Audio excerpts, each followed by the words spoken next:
This is something that we've worked on this follow up for quite a bit, right? For a couple of months on and off. Our busy work schedules, life. You're managing a toddler now, an infant, really.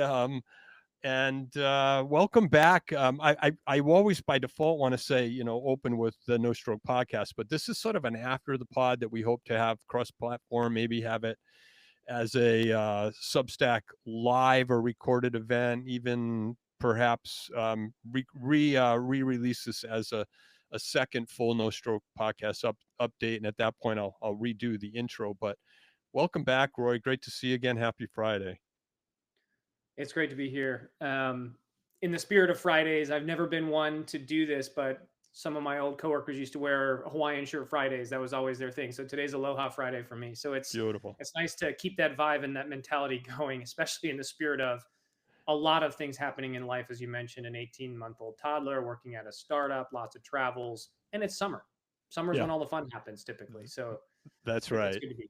And I really appreciate you doing this on a Friday with all the other, pressures of life and a young family as well. So, just to set the stage, and you're gonna, we decided on this format where we're going to recording in Riverside so that we can really bring some of the data and insights that really excited me the very first time we met. For those who may be tuning in to this for the first time, Rory was on our episode in March 2024, and before we recorded, Rory and I spoke several times, via an invitation or an introduction from with the things we share in common. We're both stroke survivors, and we both have the same neurologist, probably one of the best, certainly one of the best that we know of. And if you're gonna, if you're gonna, if this is gonna, be part of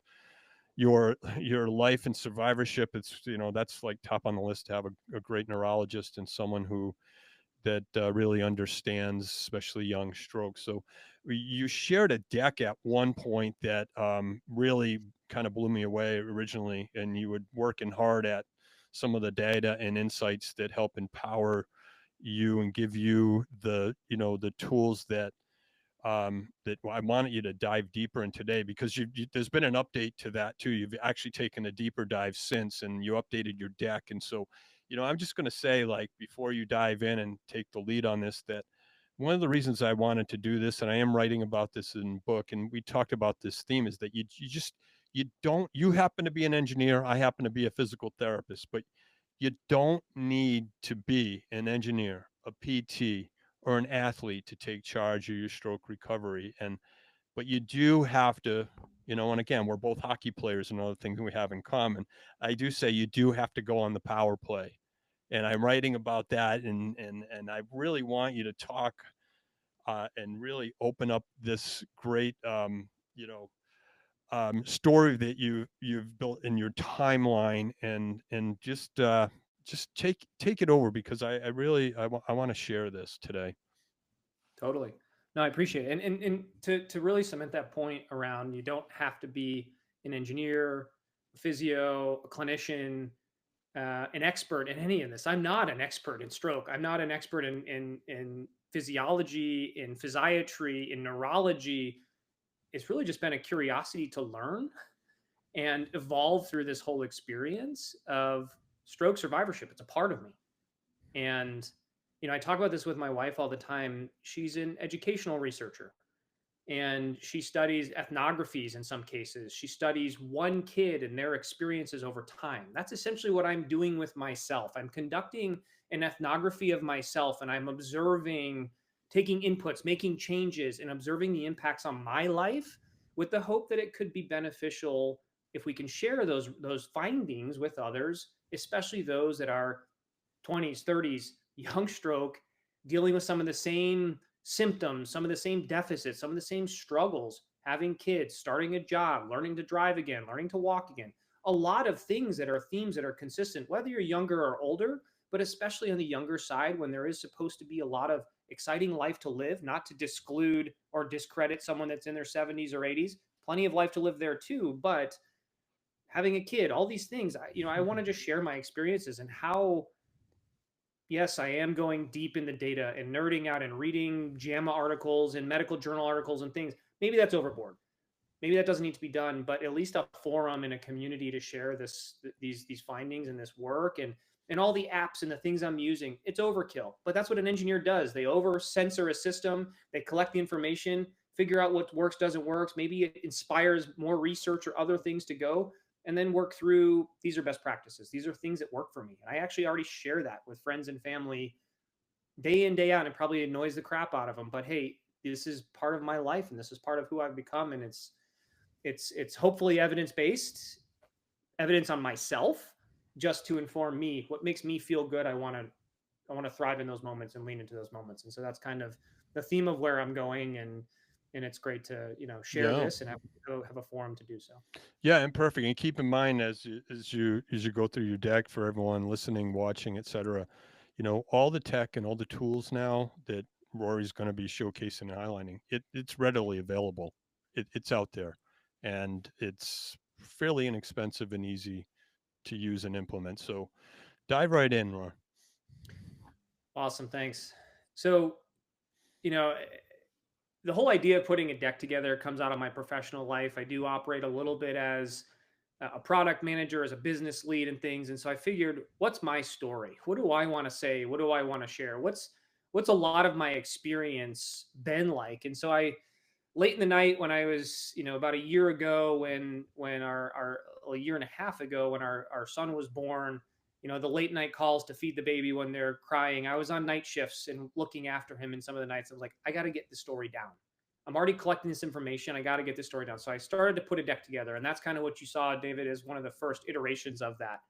And obviously, in 18 months, a lot has changed in my stroke recovery. And interestingly enough, 18 months post stroke is like the P word, the plateau, the thing that's bad, right? Yeah. And this is now, I'm actually going on 3 years in August. So just in 18 months, I've had pretty substantial and pretty significant changes and learnings in what really makes me feel good and how to stay there. Not plateau in a bad way, but plateau in a thriving way. And so this is my attempt to try and pull as much as I've learned over the past 3 years together to kind of frame some of that story around. And really, the picture here is me back to the Ted Lasso theme, rocking the mustache in the thick of my second hospitalization after having 3 to 4 ischemic strokes at 36 years of age. And so, what I had continuously heard the months following the strokes was really, you look great, you sound great. But the reality is, I didn't feel great for quite a long time. When I say quite a long time, we're talking many, many, many months. I got married in that time. I had a kid in that time. Major milestones hit, but I maybe felt great in the moment. But it wasn't until 6 months ago that I really started to figure out what great felt like day in, day out. And one of the big things that really got me there, as you were kind of segueing and alluding to, is a lot of technologies. And I've pulled into a lot of information that gives me a pulse or a data point to make me validate that I'm feeling good. And I'm also understanding what my biomarkers and my vital signs are telling me about my body, and coinciding the psychology of feeling good with metrics or KPIs or key, numbers that give me a quantifiable gauge. That's been invaluable. And that's been really helpful for me to use as a real-time data point. So I'll just kind of share some of Perfect. that story. Now, can you go to slideshare mode within Oh yeah, sure. your screen just so it builds it up, builds it up just a little bit bigger? You don't want anybody Yeah, to jump soup. ahead. No, that's super right there. So, Perfect. you know, I like to think sometimes about the background. And this has come out of some of my curiosity and research around things happening lately. And the title says it, stroke rates in young adults are rising. There's been National Geographic articles, among other articles that have come out. Here's just one from 2023 that calls out the rate of young stroke occurrence has nearly doubled in the past 30 years. And that's alarming. I'm not necessarily interested in what's causing them. There are some hypotheses and things that are certainly in some of the literature, but it's more so they're happening. So there's a bigger audience and a bigger pool of people that makes this even that much more important to figure out how do you get your life back? How do you get the elements of your life that make you feel good back? And maybe you're not going to get all the way back to where you were 100%. I do have friends that ask me that binary, are you 100% again? And I'm not knocking on them, but it's more so, I don't know let me redefine what 100% is because I have to recalibrate after this major event. And actually, month over month, we're approaching 34 months now. I'm still calibrating. I'm still Yeah. figuring out what that new norm is. Um, but I think this really resonated with me because as I was in the hospital bed 3 years ago, almost 3 years ago, trying to figure out what information, who can I connect with, what community can help me get through this, separate of my internal desire to get myself back on track and my family, my care partners, my friends, all the people that care, what else is out there? And seeing things like the rates are increasing, and even things like there was this study in the American Heart Association, in their journal they put out, there was a study that found people that need wearable devices use them the least. Is it because they're cost prohibited? Is it because they're not available? Well, they're generally available. Anything from an Apple Watch to a Fitbit to a Whoop to an Oura Ring. There's a variety of technologies that are there that come at different price points, and I'll talk through that later in this slide deck. But people that need them the most aren't using them or accessing them, or they're using them the least. And the rates of things like major medical events like strokes in young people is happening way more often than it was in the past. That was alarming, and that was eye-opening to me. And so that was kind of the basis for me framing, there's an issue, there's a problem, and there's an opportunity. Where do we go with this? And where can I go with this personally to benefit me, but where can it be potentially beneficial for others? So I'm an nerdy engineer. I like to look at everything in a timeline, at least to baseline where things started. And the one big thing I want to highlight here is there's two slides from 2022 when things really went south with the strokes occurring in August to where we are now, halfway through 2025. So the one big thing I want to highlight though is that by no means is this experience been linear. A timeline makes it suggest and makes me feel like it's a linear experience, but the reality is by no means is it linear. There are emotional, physical, psychological, financial, professional, all Yeah. sorts of experiences that just rock and roll on this Yep. roller coaster of a ride that this is not necessarily representing. But what I wanted to do is just put down on paper big milestones and big experiences that had happened as a function of time, and then actually layer in some of the interesting things that's a change since, David, when you and I first talked through these slides, is where technology came in that timeline, because I think that was an interesting point. And what pieces of technology did I use and when to help me get things moving in a direction that started to feel better and make the progress way surpass that 18-month plateau, for example. So June of 2022, feeling pretty good coming out of a pandemic globally. Um, got engaged, was loving life, high on life. Unfortunately, I did get struck with COVID for the very first time in June of 2022 as well. But the general consensus, we all survived a pretty challenging period, and was feeling pretty good. So green to me was relatively good. So all the green boxes you'll see are generally good milestones. Red, obviously not so good. Yellow and orange somewhere in between.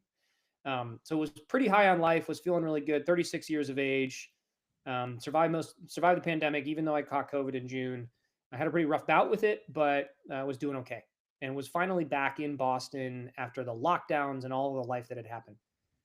August strikes.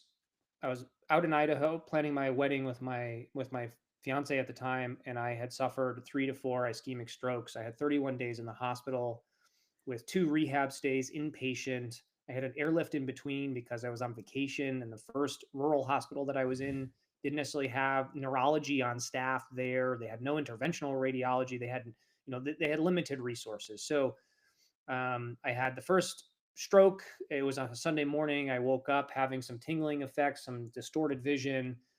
We thought potentially could be a panic attack of an extreme case. Went to the hospital. It was Sunday, so MRI staff wasn't there. So limited services, but my pupils were so asymmetrical. My balance was so far off because I couldn't stand. And I was aspirating so poorly because anything that I would ingest, I would cough up and struggle swallowing. some of the key stroke warning signs, which as a 36-year-old, we would have never thought it was a stroke in the first place. But I was not right.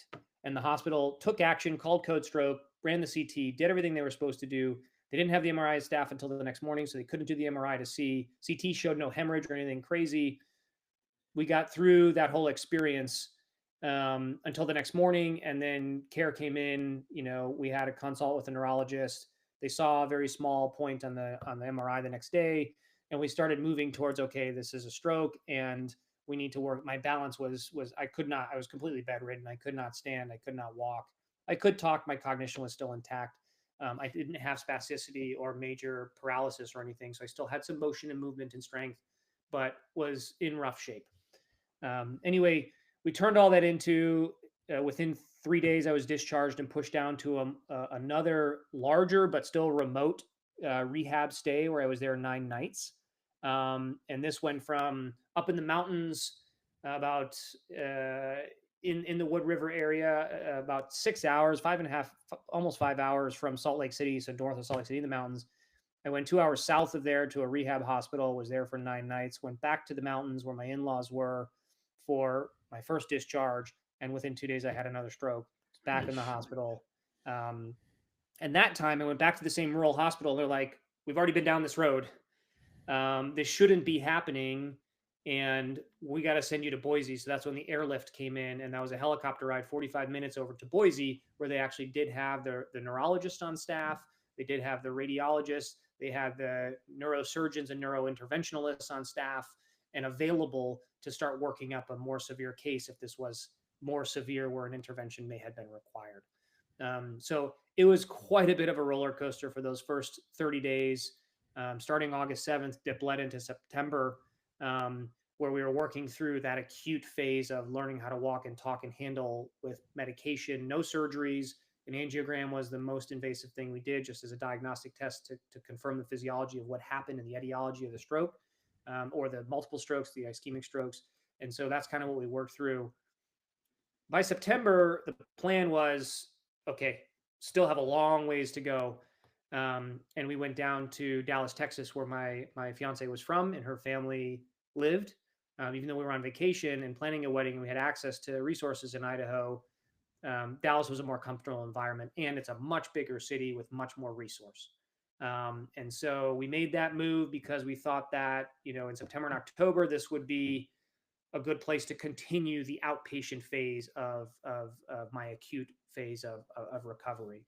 And so the weather was also still pretty nice in the fall versus rushing back to Boston or staying up in the mountains where you could get that winter storm blow through early. So this ended up being a nice place to be. Plus, we did have some positive things sprinkled in where it gave me a real milestone focused on recovery. And in late October, we were able to have an engagement party with family and friends, which brought friends from all over the country to fly in, to see me, which was that positive reassurance and confirmation. Keep going, man. You're doing everything you can. You're going to get there. You're going to walk down that aisle and everything's going to come together as long as you keep doing the work necessary. I'm going really slow on this, David, so I can pick it up a little bit, but I just want to at least start there, and we can jump over the details as we Yeah, keep no, going. and I think that's about the point where you and I first connected, correct? Right? It was before you were just recently engaged at that point, right? I Well, was just getting you, out of the hospital and just getting my yeah, wherewithal of what's happening. Where is this going? What does the trajectory look like, right? Because unfortunately, a lot of neurology, and it's not the neurologist's fault, but a lot of the predictions and the forecasts are that 18-month plateau. yeah. And so that's when we got connected, and that's where that was a huge positive of coaching and friendship and encouragement that that doesn't have to be the case. And so, yeah, it was later, shortly after, within a few months after the stroke, so we got connected. Um, and the big milestones there were by November, I had my 3-month follow-up, CT and MRI. I was confirmed to be healing and cleared to drive. So there wasn't a concern of another stroke recurring, which is the biggest fear a lot of young stroke survivors have is, am I going to have another one?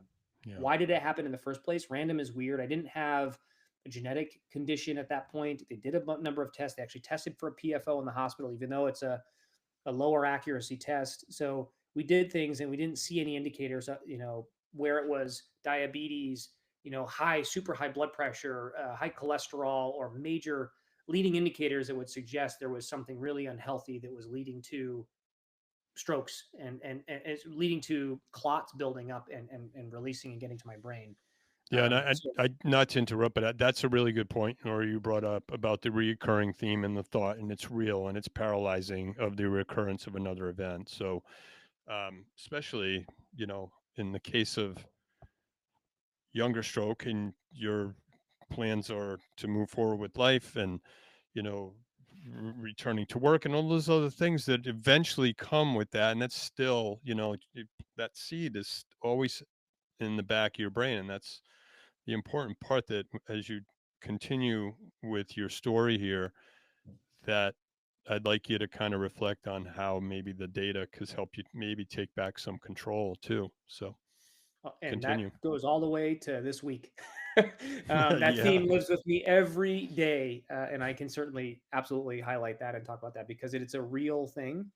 And part of the stroke recovery process, whether it was 1 month after the stroke or now 30 something months after the stroke, I need to recalibrate and know what my vitals are telling me, what my body's telling me, and learn my body so that I don't over overcorrect and freak out that I'm having another stroke, which that will be a common theme here, especially in 2024, where I had 6 or 7 hospitalizations, freaking out that I was having another stroke when it was a fever from COVID again or a fever from the flu.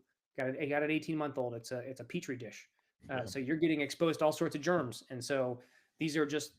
It's not always a stroke recurring, but that's what's on your mind because your mind will race easily to that the extreme scenario and the trauma of what you had been through. Um, but by the end of the calendar year in 2022, which is why we're going from red, orange into yellow, we're starting to get much better. And I was able to take a first flight after I had to fly in September down to Dallas, but then I was able to go see some family and spend some time.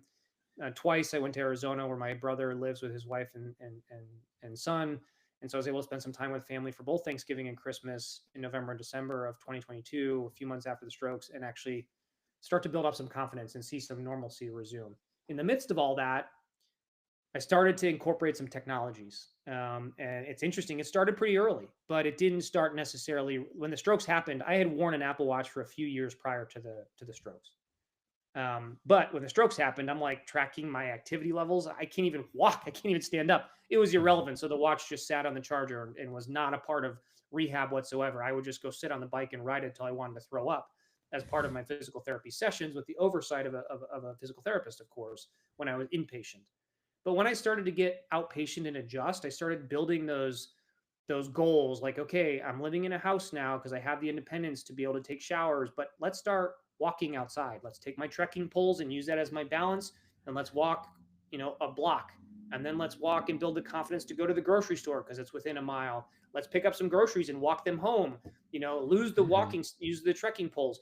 And then the Apple Watch started to be an important tool for me just to start to track activity levels and recalibrate heart rate mixed with steps and just Hmm. use it as simple as that, just to see, can I start to ramp up my activity and does my cardiovascular system respond to that? Do I start to get a little bit more, my resting heart rate come down? Do I start to see some change?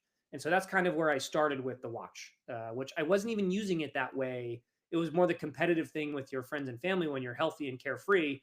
How many steps did you get today or this week? Yeah. But now it's turning more into steps mixed with heart rate, resting heart rate. Then it gets into the HRV and other metrics that come along with it as Apple has certainly advanced their technology. This little indicator here in November is ViHealth. I got a little finger pulse oximeter. It's actually sitting right here in front of me on my desk. I had a lot of trouble sleeping post-stroke, especially in the hospital. My system was so messed up. My resting heart rate was up 10 plus beats per minute. So my body was in overdrive to respond from the clots getting to my brain and the damage that was caused in my brainstem and my cerebellum from one of the strokes that occurred. However, there was some weird things happening where I was like almost waking up unconscious within an hour of falling asleep. And so there was questions that I have sleep apnea. So I got a pulse oximeter and started using that. And because Bluetooth is so easily available, you get a $30 pulse oximeter and you can connect it to your phone to record the information almost like you're in a hospital bed. I don't need it to be hospital grade, but then I would fall asleep with it, and within an hour, it'd be alarming, saying, "Well, your blood oxygen just dropped below 88%." Well, shoot, something. What causes that, right? And it took me not an. It wasn't until May of the following year where you see this little CPAP machine that I actually had a solution. And the diagnosis certainly came sooner, but I started to stitch together technologies to help with sleep. And so ViHealth was one way to capture the pulse oximetry data. Then I used auto sleep to track my sleep. And the Apple Watch, the older version of the Apple Watch, had an oxygen sensor in it, so I could Mhm. actually measure my saturated oxygen content overnight. And auto sleep was an app that I used to use that, and also rate my readiness and my hours of deep sleep and REM sleep, to start getting into those details of that's also important for brain healing and brain health. Are you getting Correct. restorative sleep in the process? And so that's where I started to stitch those together. Interestingly enough, Apple Watch wasn't enough for me. Walking wasn't just enough. So I got a Peloton. It was another way to increase cardiovascular activity. The bracing and the support from the stationary bike gave me the confidence I can do this. It's like being on a treadmill or even with a harness if you have some limitations, right? The bike gave me that ability to do that, and Peloton collects all sorts of data. Apple Watch is integrated in the Peloton. So all this integration was just a seamless thing. Sure, there's a cost, there's an investment, there's money and expense that I had to lay out there to do this, but it's paid back dividends, and I'll talk through that story as we keep going. Um, by the end of the calendar year, we got a couple pieces of technology. We got through the mountains in Idaho, the strokes. We got into Texas and did outpatient. And by January is when I moved back up to Boston. And that's where home was. That's where my wife, my fiance at the time, and I were living. That's where we were working. That's where life was. And so it was by January that I had built up enough strength and independence to get back to life. And by there, that's when I had a few apps to help me figure out what's going on with sleep, track my activity levels, and start working the cardiovascular things as hobbies on the side. I also went back to work. After I was out of work from August through December, I went back to work. So it was time to get back to work. And I used walking to my office in the city of Boston as a vehicle for recovery, as it's going to help me. I mean, I used to have to sit down halfway in a mile and a half walk just to take a breather, because my heart and my lungs and my system was so in shock from what I had been through. And I'd also, mind you, gained, I was probably about 190, 195 pounds at 5'8", 5'9", on a good day with, bigger shoes. I was up to 217 pounds at my peak after the stroke, because my activity levels went from a lot to nothing. So that's where Rally came in February. It's Rally Coach is a service that United Healthcare, my insurance provider, offered, where I could actually track my calories, count my food, evaluate some of the nutritional aspects of the food that I was ingesting and taking to help balance weight. It's not necessarily a stroke recovery tool, but it's a Mhm. weight management and somewhat of a nutrition and calorie counting tool that was effective. And so that's where I started there with that. Meanwhile, as I'm introducing more technology, I'm flying alone. I'm increasing my workload at work. In April was the first time I had a true stroke scare. It was my first stroke scare post stroke. I was traveling for business alone in Maryland, and I started like falling asleep in the middle of a customer meeting, and that's not something I do. And so I was like, "Am I passing out? Is my vision distorted? What is going on?" Oof. And ended up having to rush to the hospital there locally, and pretty rural hospital, pretty limited. And it's always a scare when you go into the ED. They call code stroke. I had the intake team asking me, "What are you, a doctor?" Because I'm like, "Are you doing the NIH stroke score? What are you, the Cincinnati? What are you doing?" And I'm like, "No, no, I want to know the details because I'm curious, not because I'm a doctor. I'm not dictating your care." So it was an experience, but uh, did all the stuff. Did called code stroke, did the MRI, did the CT, took blood work, did everything. Rested for about 6 hours, had an IV, got discharged. Have a nice day, and resume life. And so scare, but the first of unfortunately what will become many. My wife came down, my fiance at the time came down to Maryland to help me. We flew back home 2 days later after I had a little bit of extra rest in the hospital, because it's more the traumatizing effects, the psychology of what you're experiencing. You're reliving rushing to the hospital again, thinking you're having this. And that's, in this Yep. case, I didn't have it, but I was re-triggering the old experience and emotions of what I had gone through. And so it was just exhausting. Finally, we got back home, middle of April. May is when I got my first CPAP machine, and that's where I got real treatment for the sleep apnea. It had been diagnosed with some in-home overnight sleep studies earlier in the year, but I had an ENT. There's so many doctors that treat sleep apnea. For me, it was so much more complicated. Was it caused by the strokes? Was it there before the strokes? Yeah. I had a deviated septum, so I had an ENT telling me one thing. I had a physician telling me something else. I had a neurologist saying something else. So I finally got tied into a sleep neurology group in Boston who helped me diagnose this and say, no, you can take a CPAP with a deviated septum. Don't use the mouthpiece because, especially if you have the aspiration and swallowing issues, that's going to cause you to breathe through your mouth, salivate more. You may choke and cough. That's going to be uncomfortable and create a lot more discomfort. So we got the CPAP in May, and since that moment, that was a huge step change in my recovery to ensure I had better oxygenation. I didn't have as much anxiety about going to sleep because for the months up until May of 23, I was falling asleep within an hour, waking up, freaking out, not knowing which way is up and down, still feeling those symptoms of low oxygen and almost confusion and gasping for air kind of things, which is sleep apnea 101, obstructive sleep apnea. So through the rest of 2023, life got better. CPAP therapy got going. I got married in June. So I was able to come back to Idaho, got married in the mountains, walked the same roads, went past the hospital, saw the staff in the facilities to thank them for all that they did. Look at me. I'm out. I'm good. I'm feeling better. I'm not great, but I'm good. And that was wonderful. We were able to take a honeymoon. We went to Portugal. We took an overnight flight. That was a whole experience. In July, came back in August. I started to say, we got to take the fitness to the next level. And that's where I got tied in with Fit to Function, who I know was a guest on the podcast at one point in time. And it's adaptive CrossFit program that's very data driven. And that's where we were introducing high intensity workouts under supervision of people that have expertise beyond me as a person that played hockey and did extreme sports and skied and hiked and all these things. I got to not trust myself. I need the supervision and the guidance of someone to help coach me, which is essentially what Jenna did with her program as she was building that program and working with a number of young stroke survivors. So that was a wonderful place to step change and take that fitness goal to the next level. And if anyone's not familiar with that program, phenomenal. The work that Jenna Murray Rosenthal does. I can't say her name or FTF without saying you started to build your body armor, right? That's one of her key sayings that, that's what fitness does. Totally. So continue. Yeah. And in the line of Fit to Function, I had independence, but I wanted to have strength in both sides, and I wanted to have full mobility and the dexterity and the confidence that I could maybe get to a point of jogging. That was something that Jenna and I spoke about. I wasn't jogging yet. It's not that I'm an avid runner. I'm not a marathoner. I'm a short, stubby Italian guy. But the reality is, I wanted to have the freedom and the ability to make those choices if I could.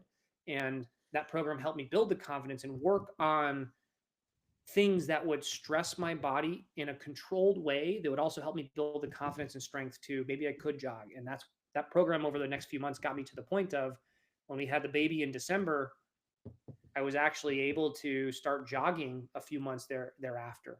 With the stroller, of course, you got to crawl, walk, run, move it in a slow pace. But Fit to Function was a big milestone and a big game changer for me in August. Eye health is another piece. It's just like ViHealth here with the pulse oximeter. There's all sorts of medical devices in home. You can use blood pressure monitors, temperature gauges, glucose measurements, all sorts of things. I got the same exact one. The same one. Yep. Yeah, mine's just sitting right here. Yep. So same thing. So started, I never had blood pressure issues, but I just want to collect those data points, right? Those vitals give me comfort to know that what my body's telling me, what I'm feeling. I want to align it with some information so I can quantify this is normal or this is not normal. And in fact, interestingly enough, here we are 2.5 years later. Apple has a new capability in the Apple Health app that says your vitals. And it measures multiple vitals and it ranges normal versus abnormal and it detects abnormalities.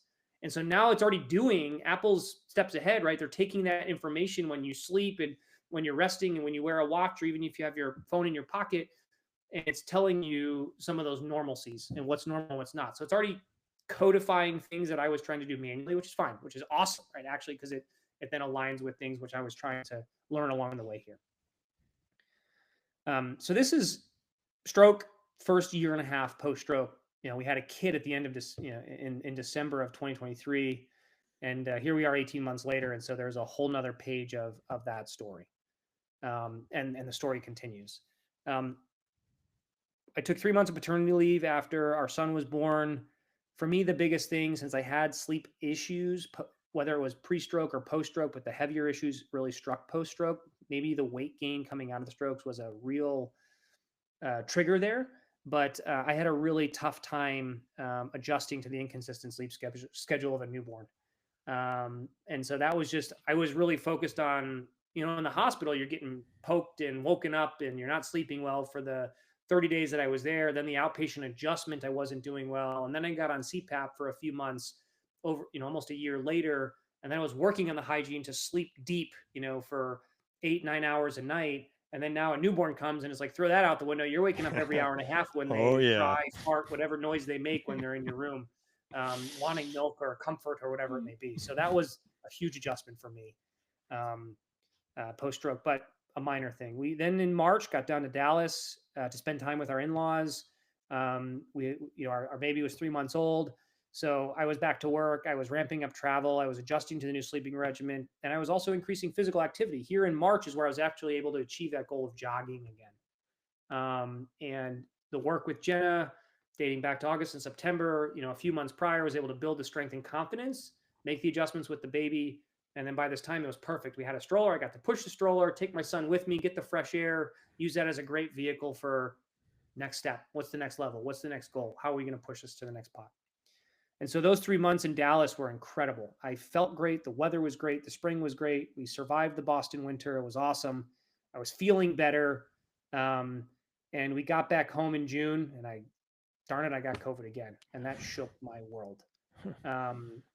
It was exactly 2 years since the last time I got COVID. I got COVID in June of 2022, just 6 weeks before the stroke. So this time, I had never had a case where I was pretty severely sick. I had a really high fever, 103 fever. My resting heart rate jumped up over 100 to 110, 120. I was collecting all this data from the point of using my Apple Watch and seeing my resting heart rate. I started freaking out. I was going into AFib. Right. And because COVID was hitting me so hard, it was the first time I was having a major infection and illness. And so post stroke. And so the stroke scare was overtired in April the prior year, but this was my vitals were starting to tell me something different. So that's when I started to freak out. And so I ended up in the hospital with the second stroke scare, the full workup, the CT, the MRI, neurology consult, you name it. And it's just like, oh, you have COVID. And I'm like, I just have COVID. Okay. Because it's easy to point back to the stroke, but that Right. fear of recurrence just lives. Stroke scare number 2. I was in Boston, Tufts Medical Center, great place, happens to be where my neurologist is. So we're able to get oversight and care, and everything was checked out normal, right? Vitals are good, blood work's good, scans look normal, same as they had before. So July, I bounced back from COVID and actually took a trip to Alaska with my wife and 7-month old, to the point where we were able to be pretty crazy and take a float plane out 2 hours into the wilderness and see the grizzly bears. Wow. So yeah, it's bold. We're taking risks. We're doing things, but we got to live too. And that was Yeah. kind of something that was the positive distractions that we needed and the reminders that we're going to be okay. We just got to be smart about things, but also keep pushing the limits a little bit, but controlled in a controlled fashion. Coming out of that trip, into August and then into September, my wife and I decided to leave Boston. She's finishing up her PhD. We had a baby. He was, 10 months at that time, or 9 months at that time. We decided to move out to Boise, Idaho. I had good stroke care from the hospital here and the doctors here. So I had a good relationship with people. I felt comfortable with it. We love the mountains. We love the outdoors. And that change was something that we wanted to take on. However, as we got out here, this is where kind of not a midlife crisis, but I had like a mental breakdown essentially. Hmm. And this was the starting point of that. As much as we love the mountains and I was exercising and outside and pushing up my activity levels, here's 4 emergency department visits where I had a series of symptoms and issues from over Labor Day. I was in Minnesota as we were traveling out to move out to Boise. I was having heart palpitations and sweating and fever and dizziness. Then over Thanksgiving, I had 2 stroke scares or hospitalizations where I had heart palpitations, sweating and fever, dizziness, stomach pain. I mean, all these different symptoms were hitting me. And we tried, anxiety medications. We tried SNRIs before the baby came. We tried an SSRI to better manage it. It's really just the start of the nervous breakdown that happened. And it's all stemming around that fear of the unknown, the uncertainty tied to life post stroke, and the fear of having another stroke because of the trauma Yeah. that I had really gone through. So, was medication working? And I had done counseling and therapy, mental health counseling and therapy, not necessarily physical, on top of physical, and it wasn't all clicking. It wasn't all working. And so September, October, November, December were really rough months. Even though I was happy as a clam being in Idaho, being in the mountains, having access to the outdoors, the baby was doing well. We got to the point where I had a hospitalization where I was visiting my mom in Virginia. They did a full stroke workup. They did a PFO check again because we thought maybe we missed the PFO in the first case, which I know is near and dear to you, David. Yeah. And one of the tests that they can do may not be the most accurate. So there's 3 diagnostic tests they can do. We did one of the 3 in Idaho. It's a very manual, hard test when you do a bubble study and you're injecting bubbles, saline solution while you're looking at an echo to see if you see bubbles passing your heart. They did it again, and it seemed to show up positive that I may have a small PFO. So that was the whole workup we had to work through to get the next level of transesophageal echocardiogram to see what's the next step. Do we really have something we missed along the way? And that obviously drives more anxiety. We missed something, but I'm in the sense of let's fix what we missed if we missed it. I'm not going to say we missed something. I more so want to fix it so I can feel better going forward. Right. Especially with all the travel you do, just to add, right? All of it, like the Yeah. kid, Yeah. the Altitude. work, Yeah. everything. And so a lot of anxiety really came about. And this is, 2 years after the stroke where it really hit me hard. So, mental health is so important at all aspects in all stages of life, on top of when you experience a major health event like this. I wasn't expecting 2 years. I thought, the doctors and kind of the outline was, 18 months, things will start to stabilize within 18 months. Well, the reality is, holy cow, the roller coaster that was happening. And here we are, I'm having a nervous breakdown 2 years after the event. Yeah. So the saga continued. I No, also introduced. Yeah, that's Go ahead. I'm glad. No, I see Aura coming in on that timeline, so go ahead. And right around that time was when I was like, okay, I haven't put any new technology in all of 2024 in the mix. I was still using Apple Watch. I was still using the auto sleep application on my phone to track my sleep. I was still using iHealth for my blood pressure, ViHealth for my pulse oximetry. Occasionally, it was ad hoc.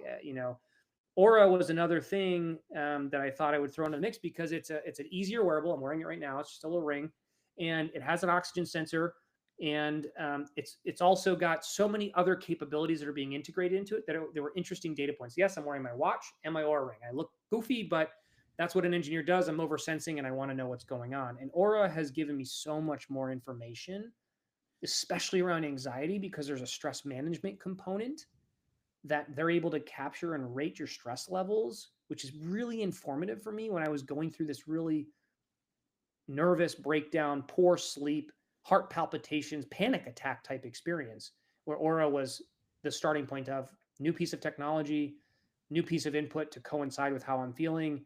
And it's been a really important tool as I've moved over the past 6 months. Wow, I didn't realize you could gain those insights from that on terms of wow. Okay. Totally.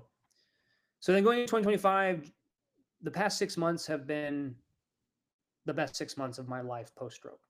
And I'm not saying that to discredit the marriage and the baby, but for me, selfishly, I have been getting my strength, my confidence, my physical fitness, my mental fitness, all around resilience of physical, financial, psychological, professional, nutritional, Mhm. figuring all those pieces out and stitching all those pieces together. And yeah, I went overboard. I got cardia. I thought I started to have AFib, and I thought I started to have an arrhythmias. So I got one of those little cardia sensors to do a more Right here. advanced EKG, just like I got one of those. I started using that. I got Stello. I started looking at my blood sugar, thinking maybe blood sugar variations are causing me to, have peaks and valleys. Diabetes runs in my family. Maybe this is just simple as diabetes, even though A1C and blood glucose numbers in the hospitals and the ED departments weren't necessarily showing anything strange. But CGM was a great tool now that the FDA authorized it in the fall of 24 for personal use, non-diabetic use. It was a really powerful, valuable tool to wear a CGM for 3. I'm not wearing it anymore. I wore it for about 2 to 3 Okay. months. And It gave me the that's insight. I'm sorry, just for those folks, you referenced Stello and CGM. The term CGM is continuous glucose monitor, and Stello is the app on the wellness side of the CGM, or is it used both for folks with and without a diagnosis of diabetes? So Stello is the application down on your phone, and it's the application you use to configure the glucose monitor so that you can connect it. So it's really your dashboard for your real-time data because the Gotcha. sensor has no data on it. Meaning there's no human interface where you can see the data. So Dexcom is the manufacturer. You buy the sensor from Dexcom. It's like $100, $95 something for 2 sensors per month. So you wear a sensor 15 days, you change it out, put a new one on. And Stella is just the application to see the measurements, which ping the application every 5 minutes via Bluetooth, and then you can use that information and see how it's fluctuating before meals, after exercise, when you're stressed, which you can do with the finger stick. And I started doing that at the beginning of March, but it got old. Yeah. It's just you're sticking your finger. I'm curious about before and after every meal. The continuous glucose monitor is interstitial. It's not necessarily pulling the blood out. It's just a little sensor that sits in your arm and the layer of your skin, and it's a pretty accurate way to get a gauge, and you can use it as a non-diabetic. So yeah, exactly. Stella was the tool that I used to And how just because there are a lot of pieces to that rehab puzzle, and you said this year into 2025 you're trending and everything is sort of coming together, or the pieces of the puzzle. How talk deeper about like how important was that, specifically the nutrition piece? Because for those folks that don't know, like I was blessed to be trained as a nutritionist before I had my stroke, so I knew the power of it. I know in different conditions, but it's something in stroke we're really just not even scratching the surface about its implications and its positive potential. It's it's the foundation and the fuel. If stroke if stroke's best medicine is exercise, and you need to light that fire for exercise, the nutrition is like that kindling that sparks and fuels. So talk more about that if you don't mind. I mean, as an engineer, as a chemical engineer per se, you're trained on mass balances. So you're thinking inputs and outputs. If the output is the exercise and the activity, you got to have the nutritional inputs to give you the fuel source to optimize your activity levels, which then in turn affect your brain chemistry. So your neuroplasticity, your brain is firing in a way that's helpful. But that's just an overlooked part of the equation, I feel like. And it's not that I went to that deep of thinking I have to optimize everything, but I started noticing crashes in the afternoons. The fatigue post stroke was so significant, and that's probably common for a lot of people. Your brain, had an injury, and so you need the rest to recover, but also you need the activity and the exercise to get the blood circulation and work on the deficits and the walking and the standing and the balance. So I started thinking about that equation of inputs and outputs. And then I was counting calories for a while from January of 2023. So I had almost 2 years of data just counting calories. And it's not that I was unhealthy. I was always pescatarian, eating more of a Mediterranean diet for brain health. And so that's kind of what I had done, but a mixture of carbs, when you take those carbs with fiber, the nutritional components. I wasn't necessarily optimizing that. I was more focused on calories because it relates to weight, and calories as an energy metric was what I was thinking Mhm. on. And I wasn't necessarily, so I overdid it, to be honest. Starting in Okay. March, I was like, maybe I'm diabetic. I see my blood sugar levels going above 140 grams per milligrams per deciliter. Maybe I got to Yeah. change this. And so then I started driving down all carbs to like 100 and 120 grams. Before March, I was taking 250, 300 grams of carbs per day. And so I just cut my carbs more than in half while I tripled my protein intake, thinking I need to go high protein. That gives me energy and strength. And so I kind of went almost like a diabetic diet, low sugar, low carb, higher protein, higher fat. But I don't know if that was totally the answer either. And I didn't have any nutritional consultation other than a friend who was diabetic feeding me target 45 grams per meal or less during a meal, target 25 grams of carbs per meal, per snack or less, and just kind of guiding that. And that was very helpful. But having a nutritional consultation probably would have been so much more valuable. I was just trying to figure it all out on my own because it was actually affecting my energy levels. I was losing more weight. I was 217 at my heaviest. I'm down to about 172 now. I've lost 45 pounds since the strokes. And I wasn't Yeah. necessarily an unhealthy person. I was 190 pounds pre-stroke. I just gained a bunch of weight because the activity went to nothing. And so now it's really been optimizing the nutritional value of those inputs, the energy inputs I need so I can ramp up my physical fitness and make sure I'm Yeah. balanced collectively. I because just and you might not have the answer to this, but with the integration now of you mentioned Aura and then moving into this year, you had been using it previously, even before you brought in the using the Stello and the in the CGM. Now that there's an integration with Aura and Stello, and you said previously that Aura already had these insights about stress and anxiety.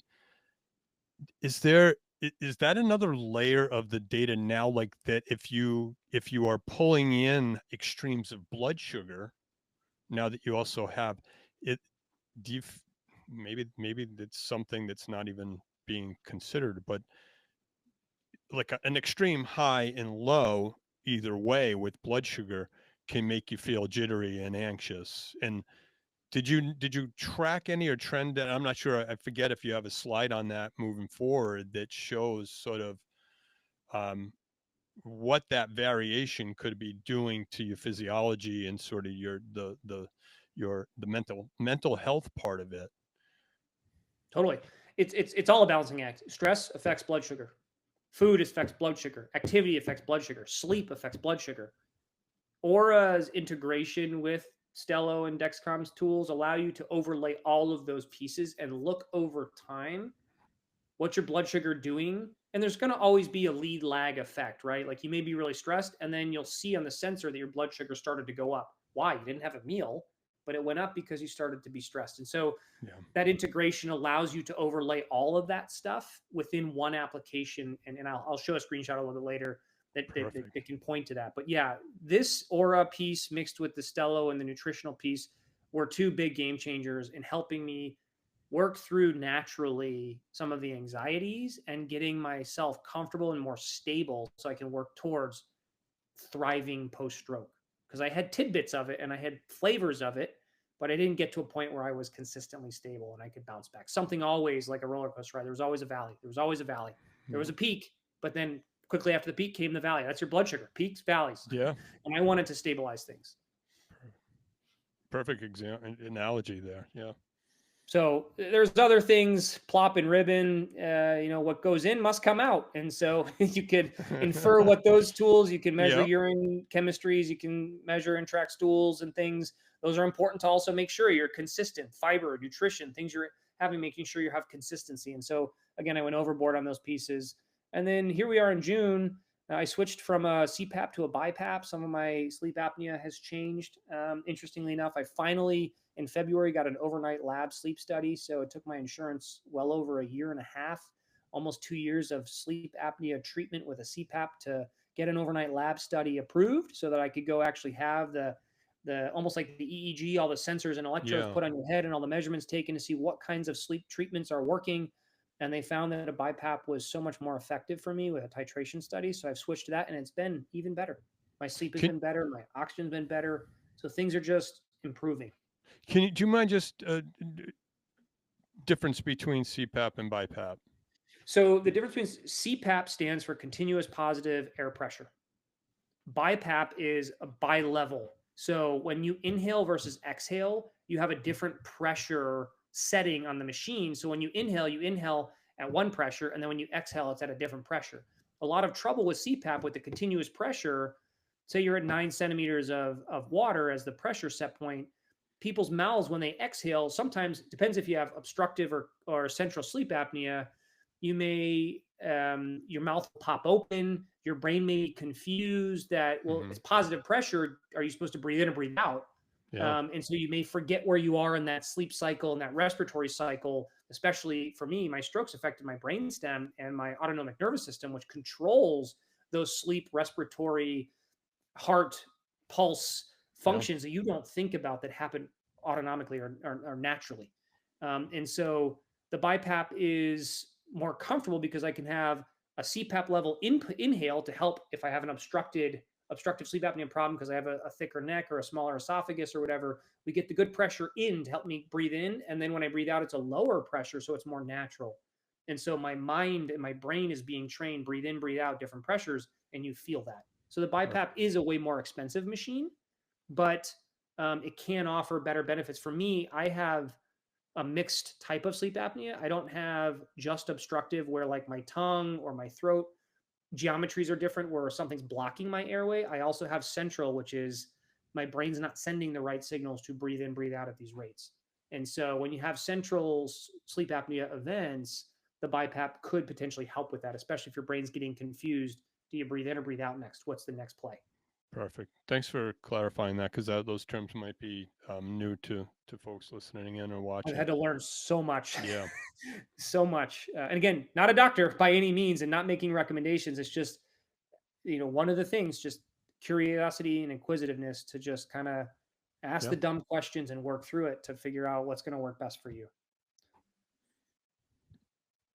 Okay, there's the timeline. Long story, a lot of stuff, and there's obviously now years of experience that I'm just sharing in a short snapshot. But what does it look like by the numbers? I just want to highlight for frame of reference. My insurance was billed over $450,000 in the past 2.5 to almost 3 years in cost. Stroke is a cost center. We cost Yeah. money to insurers if we're lucky to have insurance, or to ourselves if we don't have insurance, or to hospitals if they foot those bills as you get the care, because hopefully you're not denied care. Um, I had over 200 plus appointments, and I've had thousands of hours of doctor appointment follow ups for diagnoses, for treatment, for further studies, for rehab, both inpatient, outpatient. I ride the Peloton. I've ridden over 4,500 minutes on the Peloton almost in the past 3 years. I've had millions of steps walking year over year. So, community-based program. There's all sorts of effort that goes into this recovery, and it's not a short feat. It's a lot of effort to do this, and it's a lot of cost. And I'm lucky to have insurance that has not denied much. Yeah, I didn't get the in-lab sleep study. Maybe I could have gotten to the BiPAP 2 years earlier. What it could have, should have. I'm not going to beat up over that. Mhm. But there are many people that don't necessarily have access to this, and this can be bankrupting. This could Yeah, destroy absolutely. families if they don't have access to resources. So this is a lot, right? And I've had to travel to move from rural to more urban areas to get access to not necessarily better quality care, but more resources of care, more opinions, more expertise that can help provide input and potentially treat me if I had specific needs that couldn't be treated at a non-comprehensive stroke center, for example, like in the mountains in rural Idaho.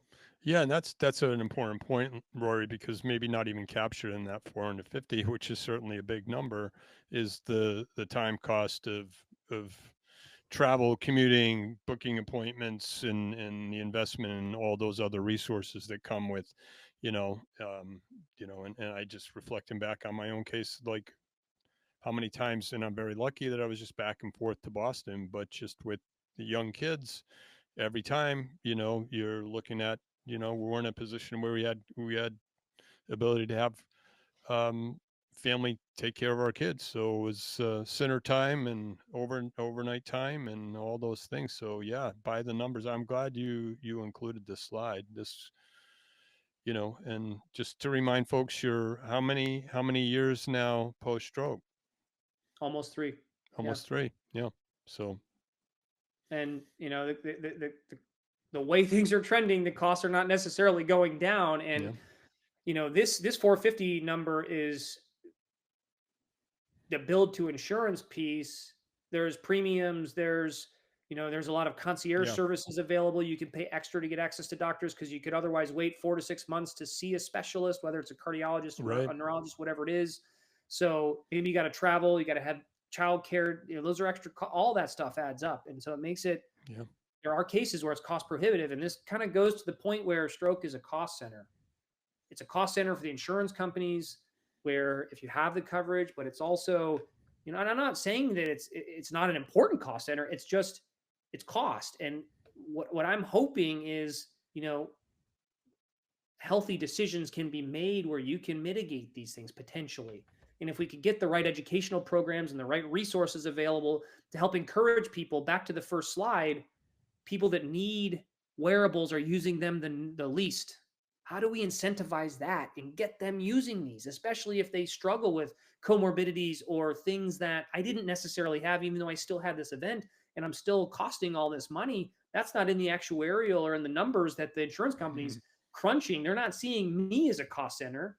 It's typically someone else that has other issues that may be genetic or maybe lifestyle decisions that were made, whether they were Right. poorly educated or not. And so um, this to me is just something that's just sat heavy in my mind around the cost of the care, because it's a very sensitive one for a lot. Um, just wanted to give an idea. Acute care and conventional therapies got me so far. So I don't know if these videos will play, but the big takeaway here is that recovery is not only physical. It's extremely important to gauge your independence, but it's only part of the journey. And, you know, this is the day after the stroke. This is 12 days after the stroke, after my first rehab stay. And this is then, a month and in a week after the stroke. And so I can play these real quick. You want me to play these real quick? Yeah. Let's see if they'll play through this. If they'll play, There we go. let me mute it so that there's no sound disruption. But I mean, this is where I was the day Yeah. after the stroke, barely walking. I had a PT and an OT helping guide me. They had the belt on. They were helping me get out of the room and go back in the room, with heavily leaning on the walker, of course. And this was part of their initial assessments in the hospital of where I was at. What services and resources do I need? And what you're showing here too is such an important tip to convey if you're early on in your recovery journey is film a lot of these milestones, because sometimes when things get really granular, video, even just as you pop open the next two, you can see these are related to your gait from walking, and I seeing how that wider base of support, seeing how you're on a very foreign probably surface now to you, right? You're on the grass now. Now, was that intentional, Rory, to in case you were to fall?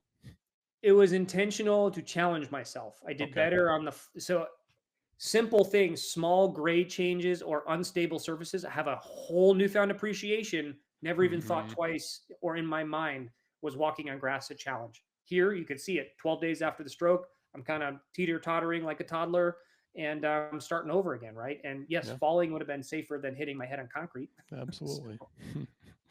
But and you don't know how then many folks just forget that step, or they're embarrassed and they don't want to record. So I'm just urging um, folks that it's worth it in your journey to capture some of these milestones. And there here, you are transitioning to running. Yeah.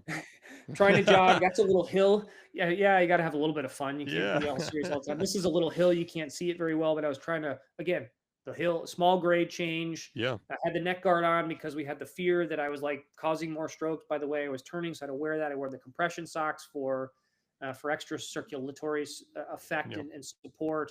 And so, here we are 6 weeks after the strokes, and that's kind of where I was. And but it's only part of the story there. And so, is it not going to click? There we go. So Yeah, where did there you that go. leave me? Where did that leave me? Right, like 5 weeks, 6 weeks after the strokes, I was overweight. I had I had borderline high cholesterol that I was starting to be treated for. I gained 25 pounds. I said I was 217 at the peak versus 190. I had a high resting heart rate, trouble with breathing, increased resting heart rate of over 10 beats per minute.